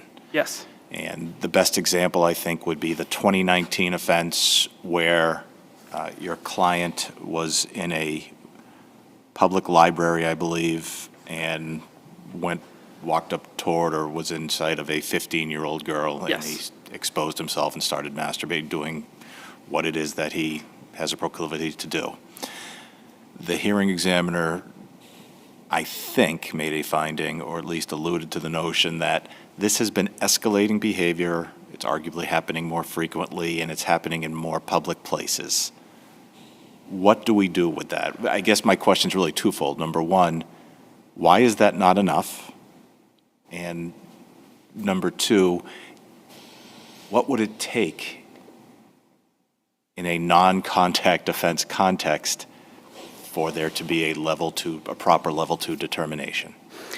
First, I would just point out that all 7 offenses were in public places, and 6 of the 7 involve a specific individual that he was directing, I guess, for lack of a better word, his attentions.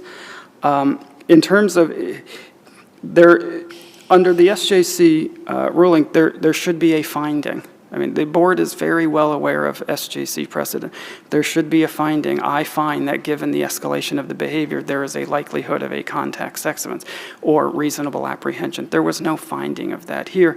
And the offenses don't really escalate much. If you look back to 2004, Doe exposed himself in a library to a 50-year-old librarian, and he admitted that he selected his victim because he found her attractive. So his pattern of offending is really been the same since 2004. All of his 7, he identifies an individual and he touches himself. We don't take any issue with the risk of reoffense. It's just, was the evidence sufficient? And I can say the evidence would not have been sufficient if we had an expert. So we asked for an expert, and we asked to introduce scientific research studies, and the hearing examiner said no, that it's interesting, but it's not relevant to Doe. The hearing examiner found that a scientific article on the very low risk of contact sex offending among people like Doe, and an expert to come in to talk about the likelihood, these are not relevant to a determination of Doe's risk of reoffense. I remember one case, I don't know if it's published or unpublished. If it's unpublished, I was probably on the panel because I'm not sure I would remember it in such detail. But it was a case where the risk of escalating to contact offense was demonstrated by someone approaching someone in an elevator, which was an enclosed space where they might not be able to get away, and going to the apartment of a victim and taking a picture of his hand on the doorknob. That's KM. That's the KM case that was cited in the Commonwealth's brief. Okay, so that showed the kind of escalation toward contact. For sure, that KM's a predator. Okay. Although my client's offending is a little more extreme than the SJC example, he's not the predator that KM is. He's not going to individual people's places or workplaces and singling them out. He's finding a person in a public place and doing his business. There's only one other issue. It's the board hearing examiner found 2 high-risk factors. And high-risk factors are very, very bad for a sex offender because the statute makes clear that in the finding of a high-risk factor, the sex offender is likely to be high risk. And in this case, the hearing examiner applied factor 3, which is anytime you have an adult offender with a child victim. The Supreme Judicial Court addressed a similar case where a victim to an indecent exposure was under the age of 16, and the board applied factor 3, and the SJC said you can't because under the definitions of sex offenses and sex offenses involving children, indecent exposure is not a sex offense involving a child. Well, what about open and gross? Open and gross lewdness in the statute is not a sex offense involving a child. So the question really is, if this was error, did it really weigh on the hearing examiner's final decision-making? And to that, all I would point out that is in the final findings in the last few pages in determining risk of reoffense, degree of danger, and the benefits and justification for internet dissemination, the hearing examiner did cite this high-risk factor. Is this argument preserved, though?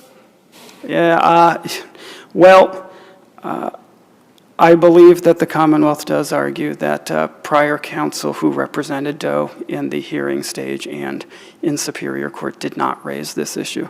And my response to that is that's a shame, because it's a good issue. If there are no further questions from the panel, I would rest on my brief. Thank you very much. We will hear next from Attorney Greenaway. Good morning, Justices. Attorney Roxanne Greenaway for the board. May it please the court. First, I just wanted to double back on some facts that we were talking about. With regards to the indecent exposure and the child victim, that is for Doe 496501. Those are the facts of that case. That indecent exposure took place in his home. Can you talk into the microphone? I'm having a little... The indecent exposure took place within his home prior... Did it mention that at all in the decision, 496501? I'm sorry? Did it mention his home as the critical factor there? In those 496501, if you go to between pages 660 and 661, that's where the court basically lays out why this particular individual was not a high-risk person. And to Justice Tan's point, I was going to distinguish that case because the facts are indeed different.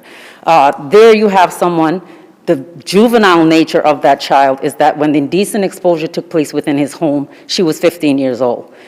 As she got older, he then committed the open and gross part of his sex offending behavior.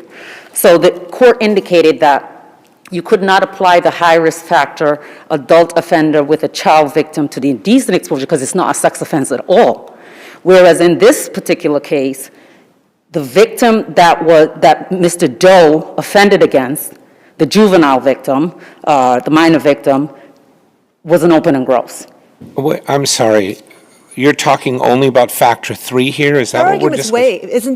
Don't you argue that I've argued, but the court asked about it, so I didn't know if you wanted to address it. Actually, could you focus your argument on the dangerousness issue that opposing counsel's raised?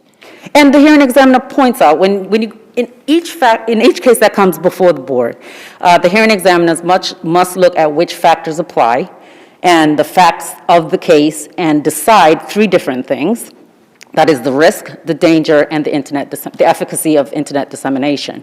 Here, Doe concedes that the risk is moderate. So if you can talk about the danger. So with regards to the danger, the hearing examiner pointed out the different factors in the hearing examiner's decision that supports the dangerousness determination, and you can find that on page 23 of his decision, where he indicates the factors that are applicable are indeed factor 3, the high risk, the statutory high risk factor, factor 7, and that was applied with increased risk because he had 7 stranger victims. Factor 22 because he had, again, multiple victims.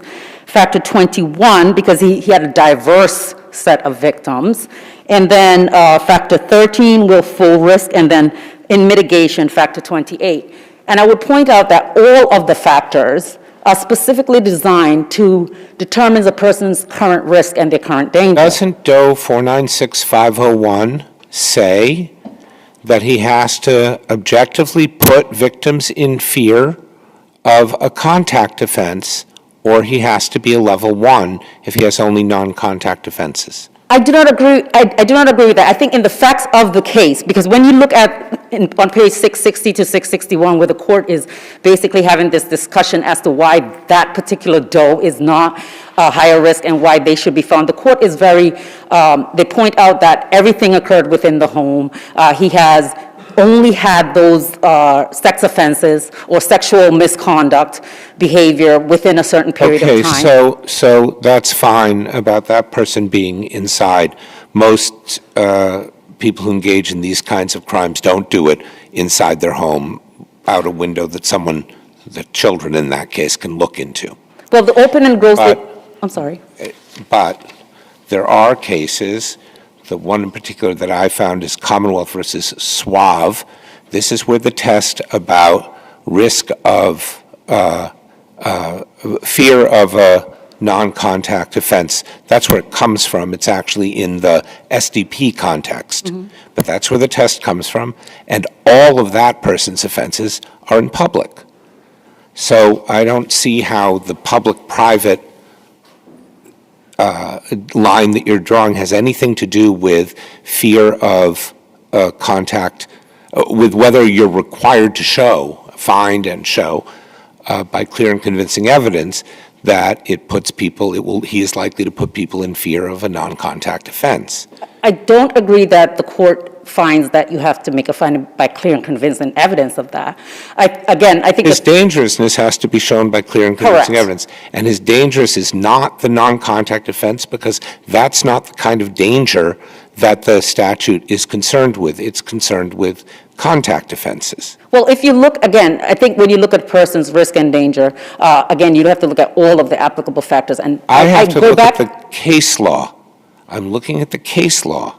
I understand there are all these factors, but if all that's going to happen is a non-contact offense, I don't see how any of those things can raise the danger of a contact offense unless and it seems as though this hearing examiner, I don't know the various hearing examiners, but this one quite explicitly indicated that she or he didn't care about contact offense. I do not agree with that. If you look at the hearing examiner's decision, the sentences before where the hearing examiner points out that all of his sex offenses are indeed non-contact.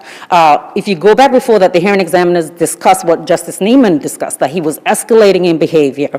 He says escalating from exposing himself to masturbation. Right. And that, but in fact, every single case except one in 2004, from 2017 till 2021, every single one was masturbation. There was no change in the pattern at all during the 4 years when he had his most recent 6 offenses. But I don't think you stop there, Your Honor, because then you have to look at the other part that the hearing examiner points out, that he is in fact committing these offenses in areas that children are designated to. And when you look at the fact of in the administrative record, you're going to have that he returned to. And so your view is that exposing yourself in a place where children are present can make you dangerous in a way that other non-contact offenders aren't. I think you have to look at the facts of each case. And with this particular one, it's not only that he's committing his offenses in public areas and in areas where children are. Again, I point out in the record, he was within 3 to 5 feet of some of them. When you look at the child within the library, the teen in the library, she describes that she saw him looking at her previously, and then... And therefore was in fear of a contact offense, or was just disgusted? The police report did not say that.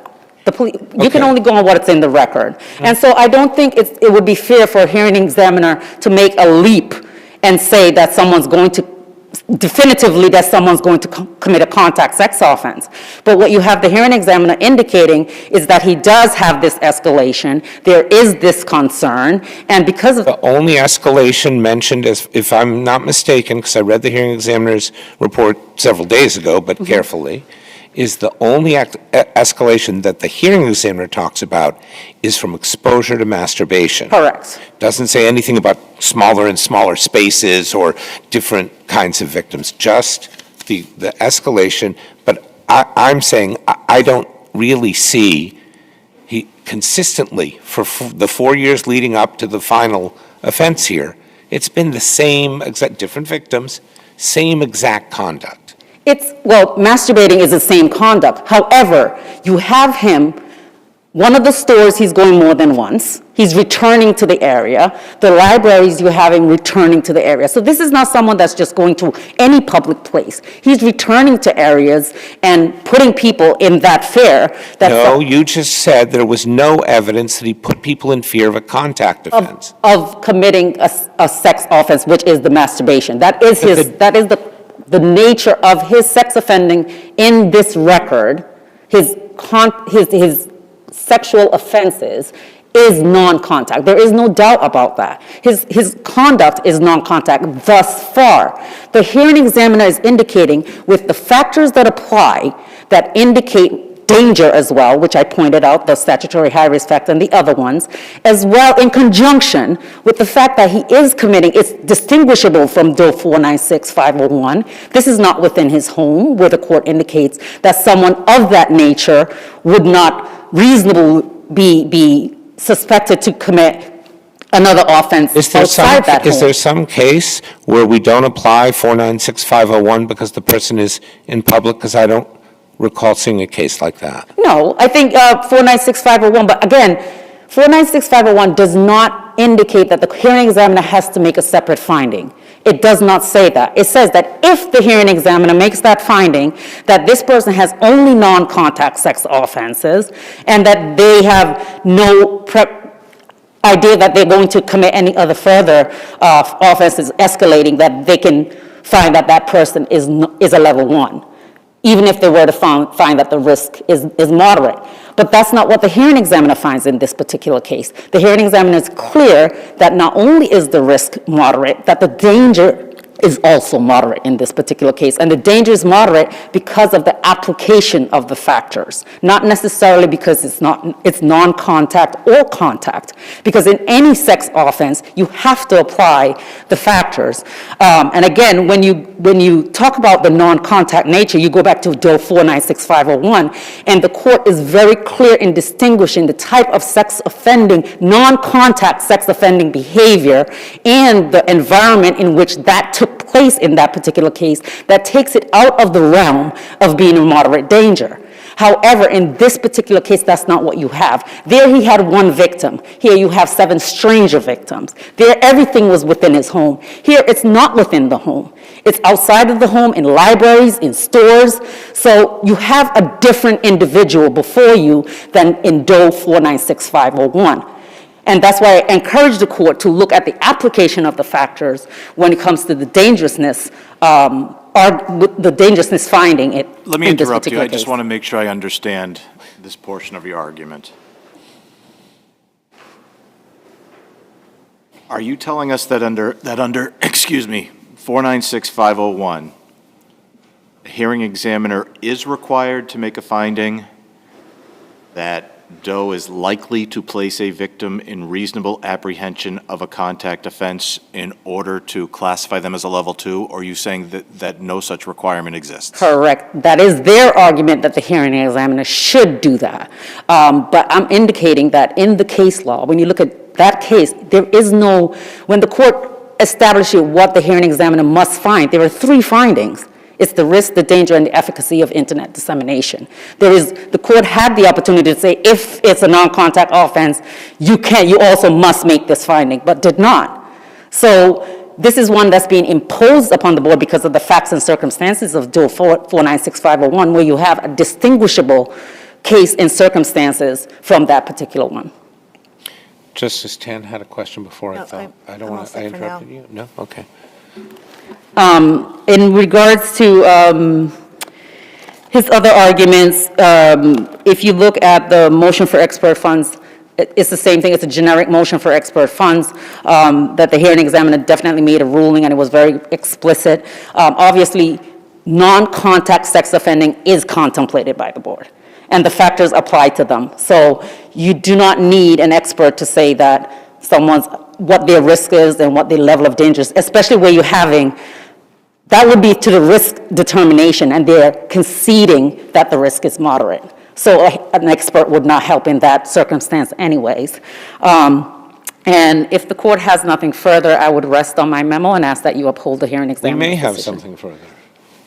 Well, I just want to go back to, Sure. I'm just sort of grappling with this issue of the dangerousness, right? And the fact that here, while there are multiple instances and multiple victims in different places and all in the public, you know, Justice Rubin's point about the conduct remaining the same, right? And it's just, I'm trying to sort of come to terms with that fact versus the hearing examiner's conclusion that, well, he's escalated. Well, again, I think the escalation goes from the indecent exposure to the open and gross nature of his offending as opposed to something else. Because if you recall, if you look at the record, he had 2 counts of the indecent exposure, and then he had several of the open and gross. Well, and looking at, and I kind of charted this out, his history, it's over, you know, since 2004. 2004 is his first, I believe, his exposure. I can give you the dates of all of them if you want. want. I have them all here. Okay. So we're talking about over a 20-year period, right? And so he starts out exposing himself in 2004, and then we have 2017, he puts his hands down his pants, and then 2018, there are 4 of them in the span of 4 months where he does masturbate in stores in pretty much the exact same kind of MO, and once in his car in a parking lot. And then 2019 is when he's in the library, and then there's a teenager there, which obviously is very concerning. So I guess I'm just trying to get at square that, you know, again, Justice Rubin's point about the conduct basically remaining the same, and also the issue of placing the victims in fear of.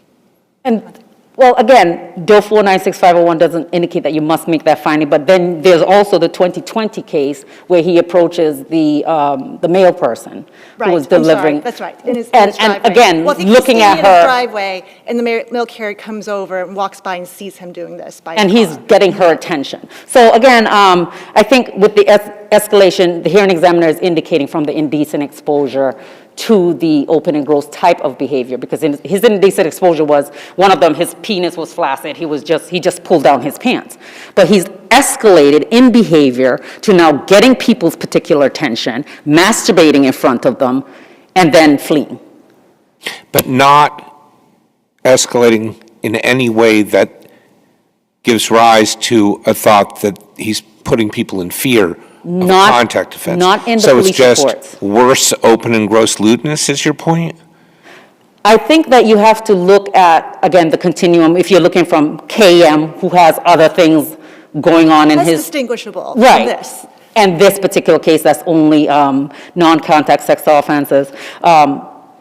I implore the court to, again, just look at the application of the factors to the dangerousness. With regards to the record, I put in my memo to show the distance he was from these particular victims when he committed these offenses. All like 4 to 5 feet away. Correct. Some are, yeah, they're very close in nature. So that is what the hearing examiner is looking at the facts of this particular case. There's no sentence in the record that says they were afraid that he's going to commit a contact sex offense. That's not what we have here.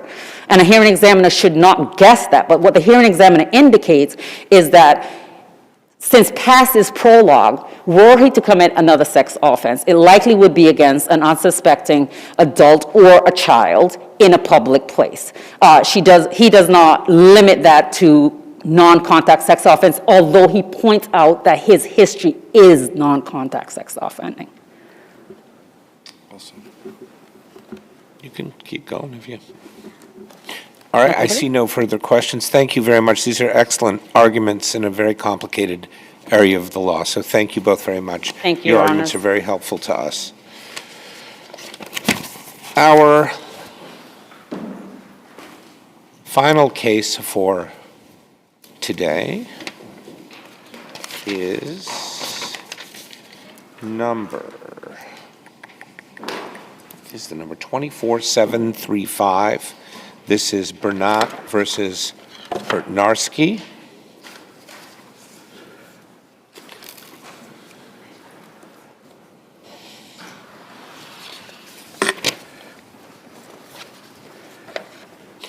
And we will hear first from Attorney Novich. Good morning, good afternoon, Your Honors. Excuse me, Attorney Richard Novich on behalf of the appellant, Jackie Bernat. The trial court conclusion that a 61-year-old woman who had been out of the workforce for more than 40 years was not entitled to a cent in alimony for the years that her husband was employed, making upwards of $9 million, is contrary to common sense and constituted a clear error of judgment. We think that it should be vacated for at least 3 reasons. First, there is no basis to justify the trial court conclusion that Ms. Bernat failed to demonstrate a material and substantial change in circumstance, specifically during the 4 years that Mr. Hartnowski was employed.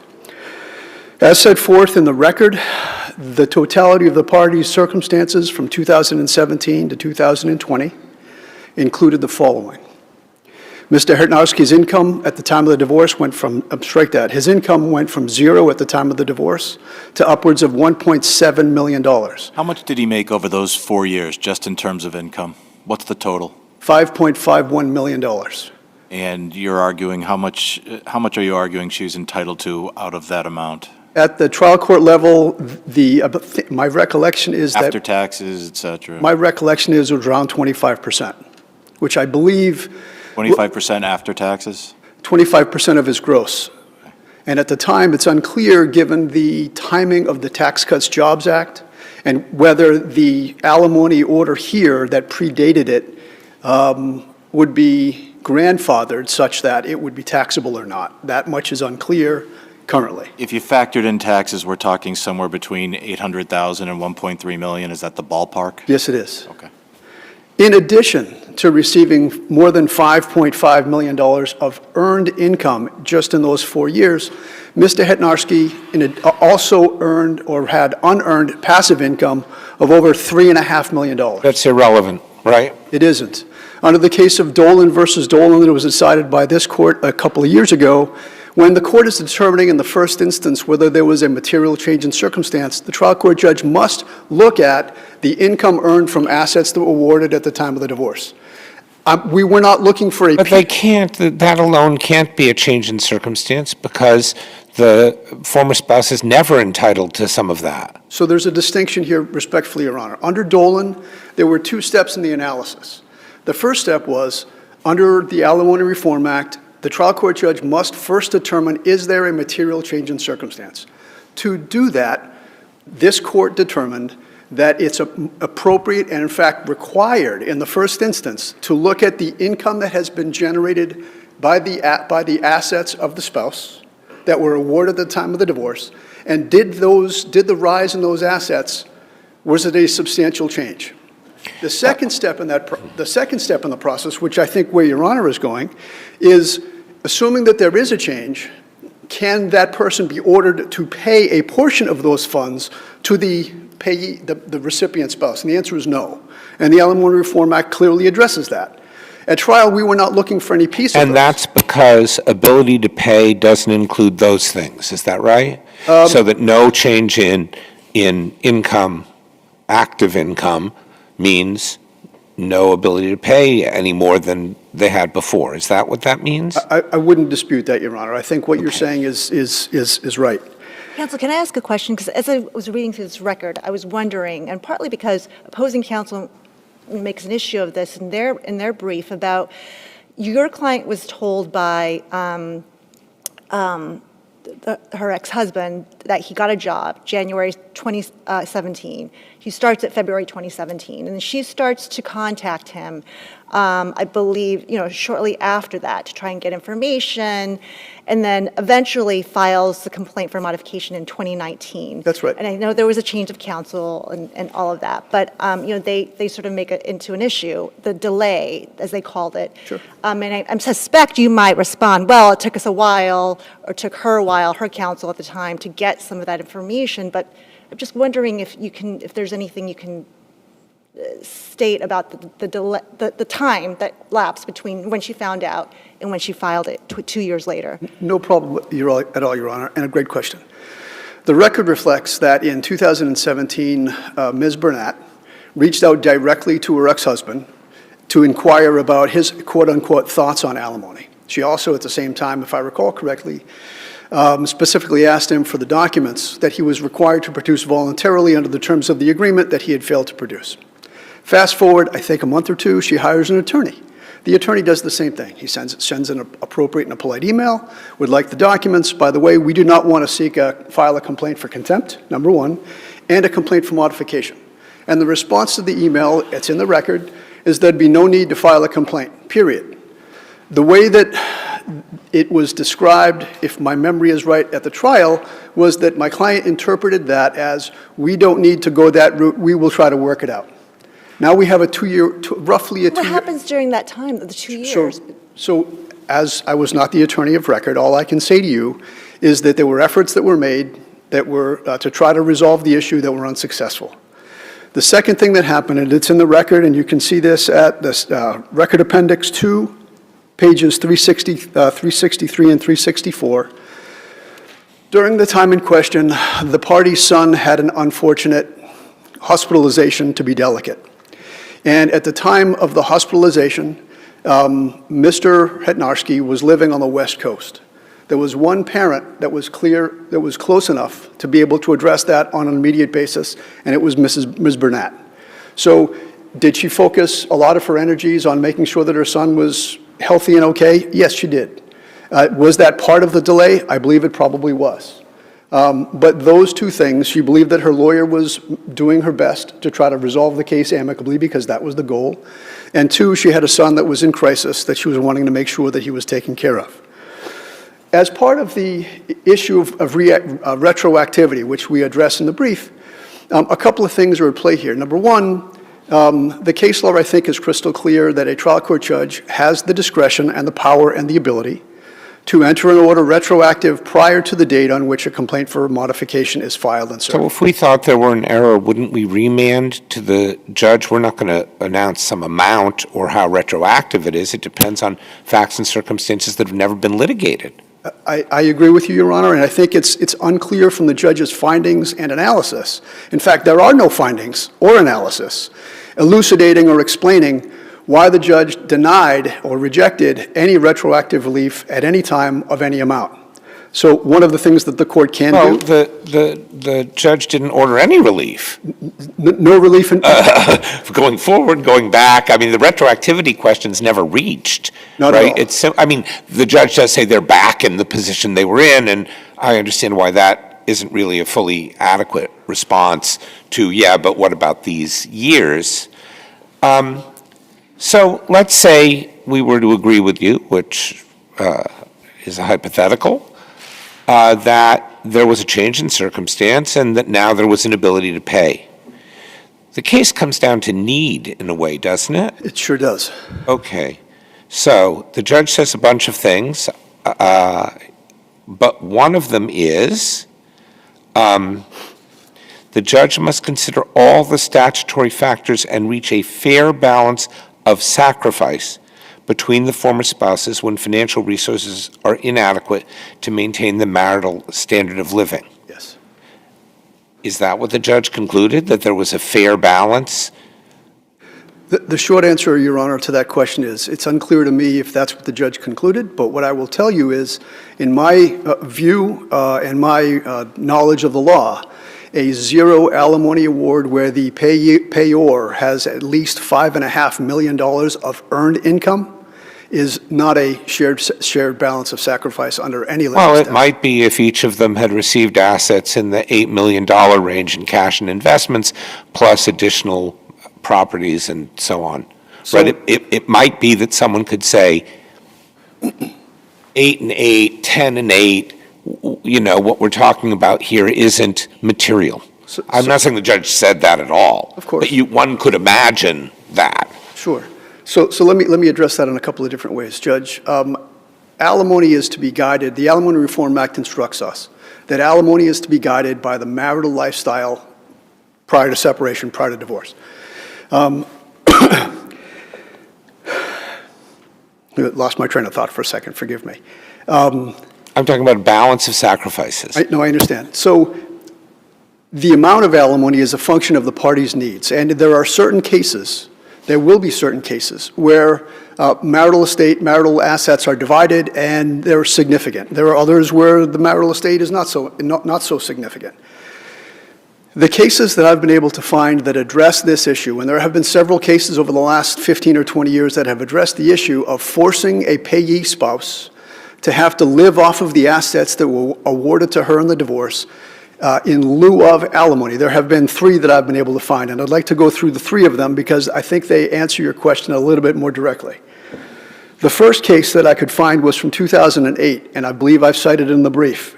It's CDL versus MML.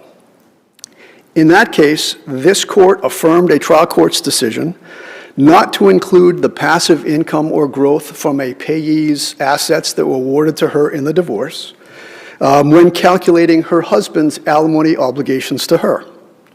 The husband appealed.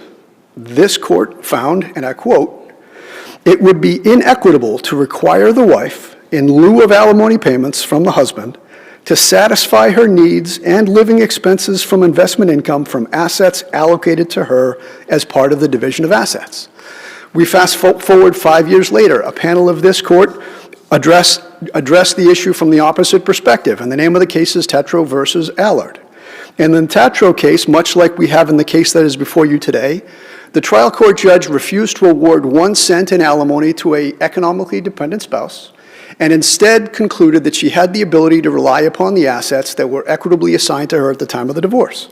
Again, a panel of this court concluded that there were, quote, multiple equitable concerns with forcing a wife to use assets awarded in the divorce to support herself.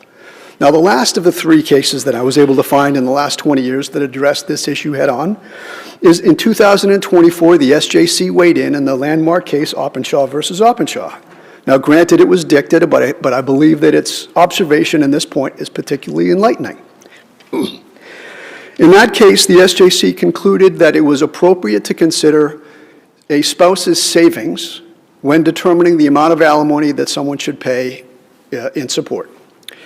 In this case, the SJC cited with approval a decision from New Jersey, a Lombardi case from New Jersey, and the Lombardi case specifically says, quote, "It is not equitable to require wife to rely solely on assets received through equitable distribution to support the standard of living while husband was not similarly constrained." This is exactly what we have in this case. The trial court judge made a judgment call that said, you know what, she's got enough assets, she can live off of those assets. It doesn't matter whether Mr. Hetnarski has the skill and the ability to generate substantial assets on his own as a former portfolio manager. As the record reflected, the year later in 2021, he on his own generated more than $1.9 million just investing his own assets. Ms. Burnett, as the court found, did not have the same skill set to be able to generate assets to meet the marital standard of living, not a shell of the marital standard of living. What's our standard of review for reviewing the judge's alimony determination? Abuse of discretion or clear error of law. So let me ask you this question. This is akin to Justice Rubin's question, but let me ask it a little differently. At Record Appendix Volume 3, pages 238 to 240, Judge McSweeney did his own alimony analysis as a belt and suspenders approach. Could you tell me with as much specificity as you can, or particularity, why that analysis is outside the range of reasonable alternatives in terms of abuse of discretion? So I don't have those pages in front of me, and as good as my... His alimony analysis, where he says, while the court finds no material change in circumstances has not occurred, it will provide the parties with an alimony analysis indicating why it would not be appropriate here. And then he goes on for a page and a half to explain, to delineate why.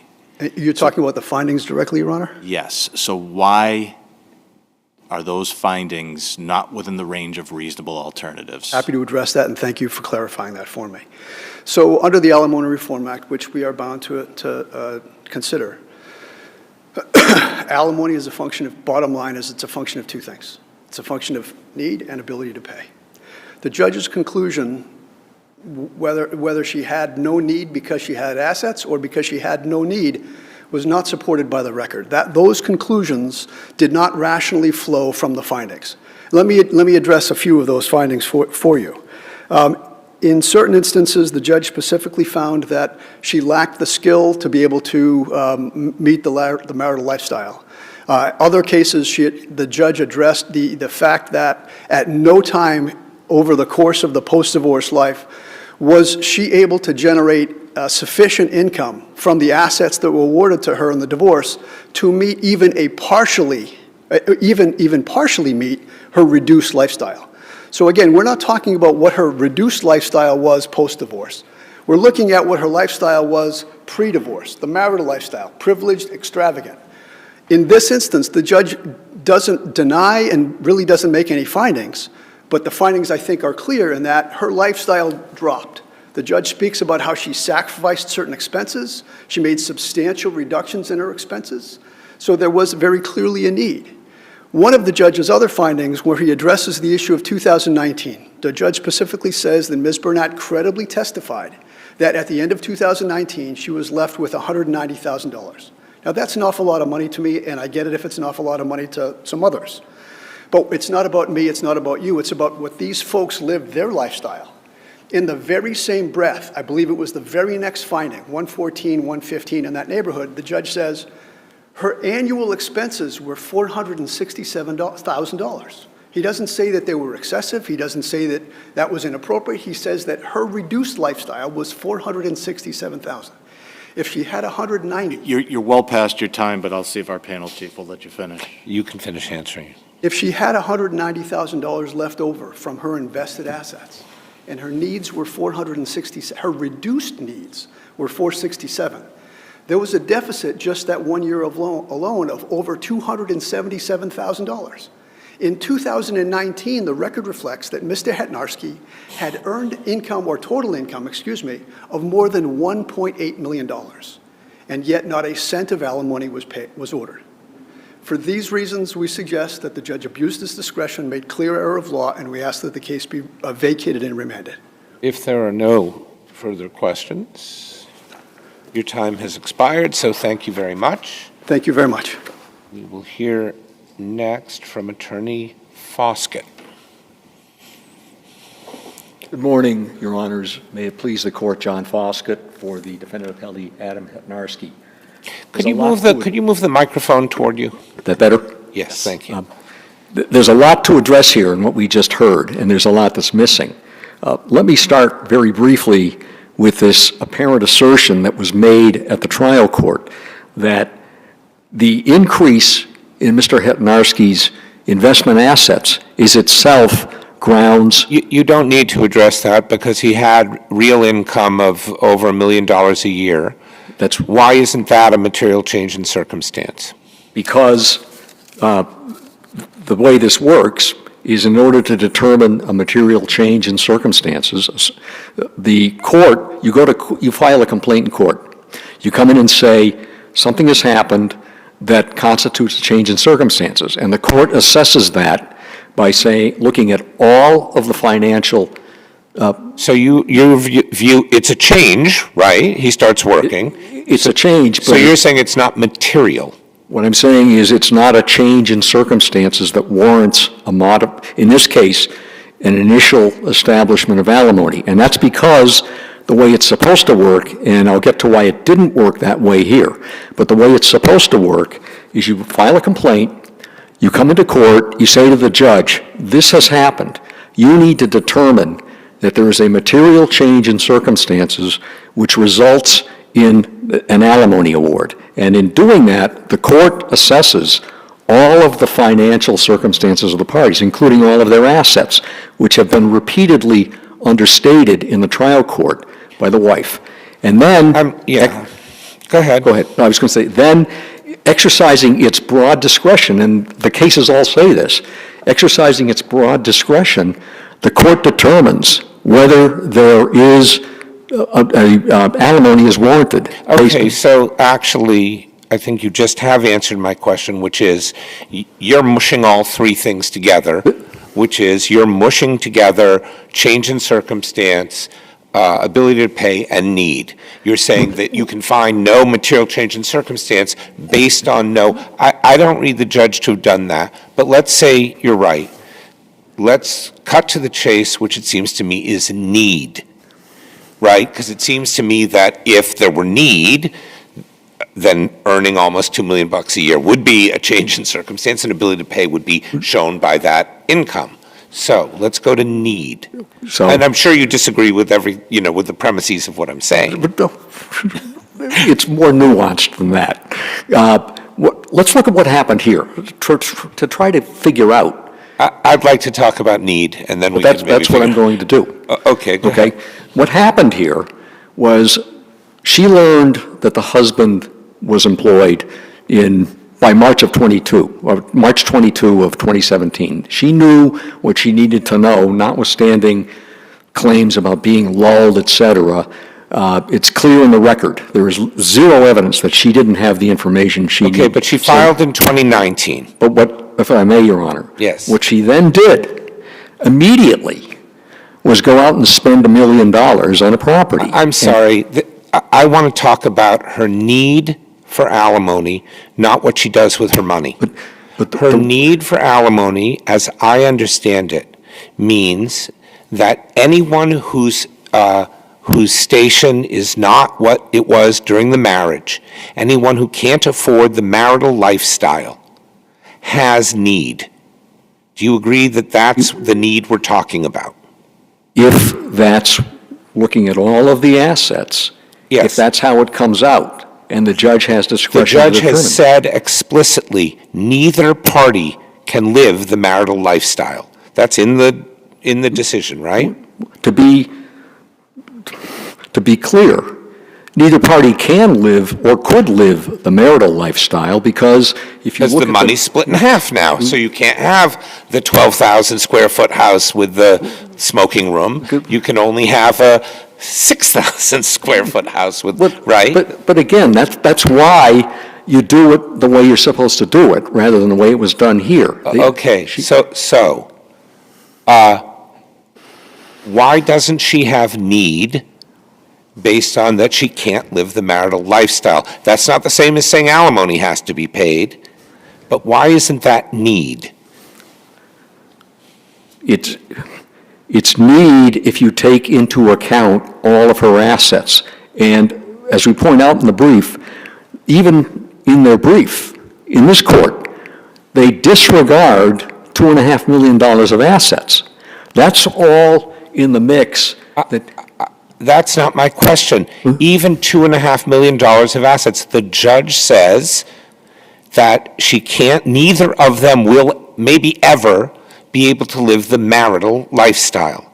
So why isn't that the need that we're talking about? I will get in a minute to whether there's a balance of sacrifices or whatever, but why isn't that need?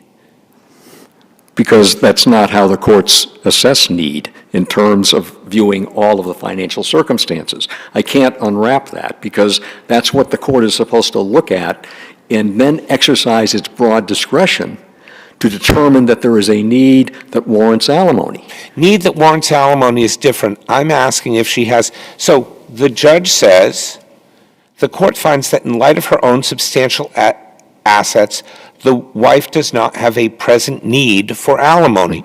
But he's earlier said she can't live the marital lifestyle. Now, maybe she's not entitled to alimony from him because they both have so much, it's immaterial. But doesn't she constantly, don't each of them have need for alimony, you know? I'm sorry to try. I may be wrong. I'm happy to be corrected. I can't unravel it. And one of the problems with the findings the judge made, let's look at the case that he was given, by the way. The case argued to him was that he should grant general term alimony starting February 2017 until the husband turns 67, which I believe is 1931. That's the case he was presented. And what happened was the husband was terminated from his job, as we know. What they argued persistently, and the only thing they argued throughout the case to the bitter end, was that that was a false termination. He orchestrated it. They put on an expert. They said, you have to attribute. But they've dropped that claim here. Well, they did, but they dropped it here, but they didn't drop it in the trial court. And they persisted with that. That was their focus. Well, one thing I can promise is it's good and dropped. No, I'm not disagreeing, but it should have been dropped earlier, to be honest with you. I mean, it should have. My point is that that's not what they did. They told the trial judge, this is it. That was the hill to die on. And what the judge did was he said, wait a minute. They were unemployed when they were divorced, both of them. They're unemployed today. That's the result. That's what he found in the part you're referring to. There are references to earlier findings about she couldn't meet this or that, but that's where, I don't mean to be obstreperous here, but that's where it becomes relevant as to what she did before she filed a complaint. She went out and purchased, she decided unilaterally, this is what my need is, this is what I need in order to live the marital lifestyle. So she spends $1 million on a property in 2017. And then, when they finally get around to filing a complaint in May of 2019, she goes right out, and there's another $600,000 out the door as a gift to the son, however you want to look at it. So the judge she already was incurring those expenses. She should have come into court and gone through the correct process. So the judge is looking and saying, based on her determination of what the marital lifestyle dictates that she should be living here. No, she's not meeting those expenses. And I hate to keep saying it, but there's also this persistent exclusion, even at this level in their brief, of these other assets. They can't be disregarded. They're supposed to be taken into account by the judge. The question is only this. Yes, both parties are very rich. Both parties own very nice pieces of real estate, including a house in Truro in her case, and I don't know enough about this apartment. The house in Truro, by the way, seems to have appreciated more than any of her other assets. So, okay, that's fine. They both have lots of assets, but suddenly the husband has income coming in. Not passive income, but from working. Why shouldn't assuming neither of them can afford the marital lifestyle, I just don't understand why some of that mightn't be available for alimony. It might be, but I can't emphasize enough. We're trying to reverse engineer what is the proper process. That's what we're trying to do, because she made the unilateral determination that this expenditure of $1.6 million is what I need. And then she turns around and tells the judge, this is my need. This is why I need alimony. I got it. Well, I'm sorry. So she hadn't made those purchases, would that change your position? Pardon? If she hadn't made those purchases that you've been pointing out, would that change your position? What it would have done is it would have allowed the judge to assess this without already being confronted with her expenditures that she unilaterally decided to make. It would have, again, what I'm trying to say is the way this works is you get news that you think there's been a change in circumstances. And by the way, the separation agreement doesn't define that, all right? But you can come in and say to the judge, here's my complaint. I want alimony now because I believe there's been a change in circumstances measured by all of the financial circumstances. And then it's up to the judge to determine, well, what style is her right to live in now, and can all of her assets satisfy that? But that's not what happened. I'm sorry, I don't understand what you're saying at all. She's entitled to do whatever she wants with her money that was in the property division. And if she wants to buy a series of houses up and down the East Coast until she runs out of money, she can do it. That doesn't mean that's the marital lifestyle. It doesn't mean anything about it. The judge has to say, what was the marital lifestyle? He can include those assets among her assets in figuring out whether she can live the marital lifestyle, even if she's doing something different than the marital lifestyle. And so let's add back the 1.6 into her pile of money. It's still not enough for the marital lifestyle, right? That's what the judge says. That's right. He says even the husband's isn't enough for the marital lifestyle, and he's invested far more wisely than she has. That's correct. I may not be following because all I'm saying is if someone can't live the marital lifestyle, a dependent spouse can't live the marital lifestyle, then they continue to have some need. If there's no ability to pay, if there's no income, if all someone has, then there's nothing to pay. But if they can't, then up to whatever it is, 30 or 35% under the current law of income could be awarded as alimony to try to equalize things. And if things were equal going in, and suddenly there's $2 million of income, or $1.6 million or $1.9 million, whatever, coming in, then maybe they're a little unequal now. And maybe to try to equalize that, some alimony would be appropriate. But that's why when the judge found at the time of trial, everybody's unemployed. And that goes to whether or not... Was the judge asked to address the alimony for the years when the husband was working?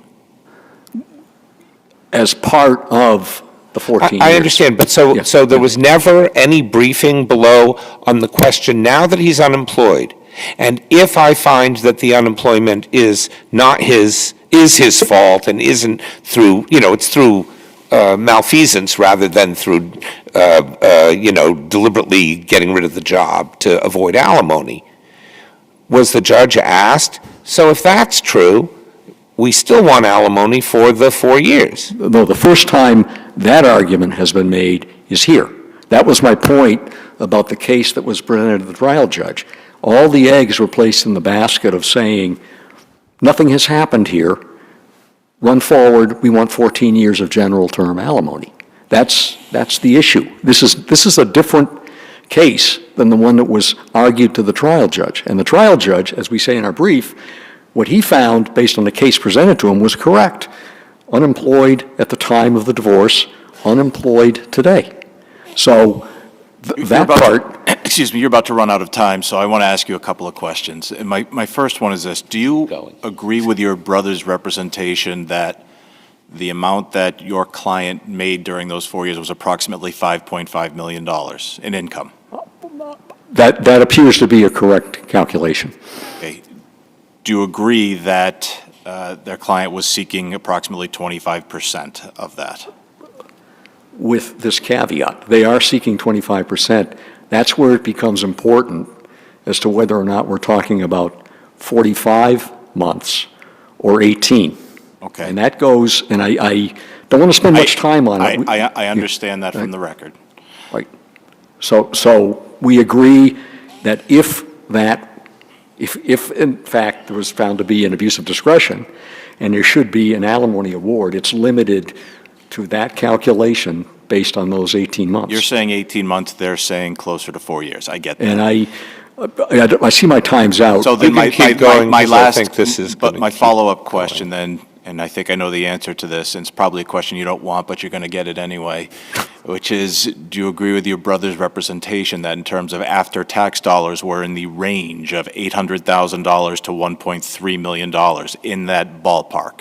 And I think your answer is going to say, well, that depends on whether it's 18 months or 45 months. That's my answer. And it really is, I don't want to spend any more time on it. We've briefed it very clearly that there is absolutely no valid basis for sitting back and waiting until May 2019. It was excellent briefing by both parties on this case. Thank you. Wait. Yep. Okay. Nothing else? All right. Thank you very much. Your time has expired. Thank you. Thank you both for excellent and helpful arguments to us. This concludes, and the case is submitted, I should say for the record. This concludes our sitting for today.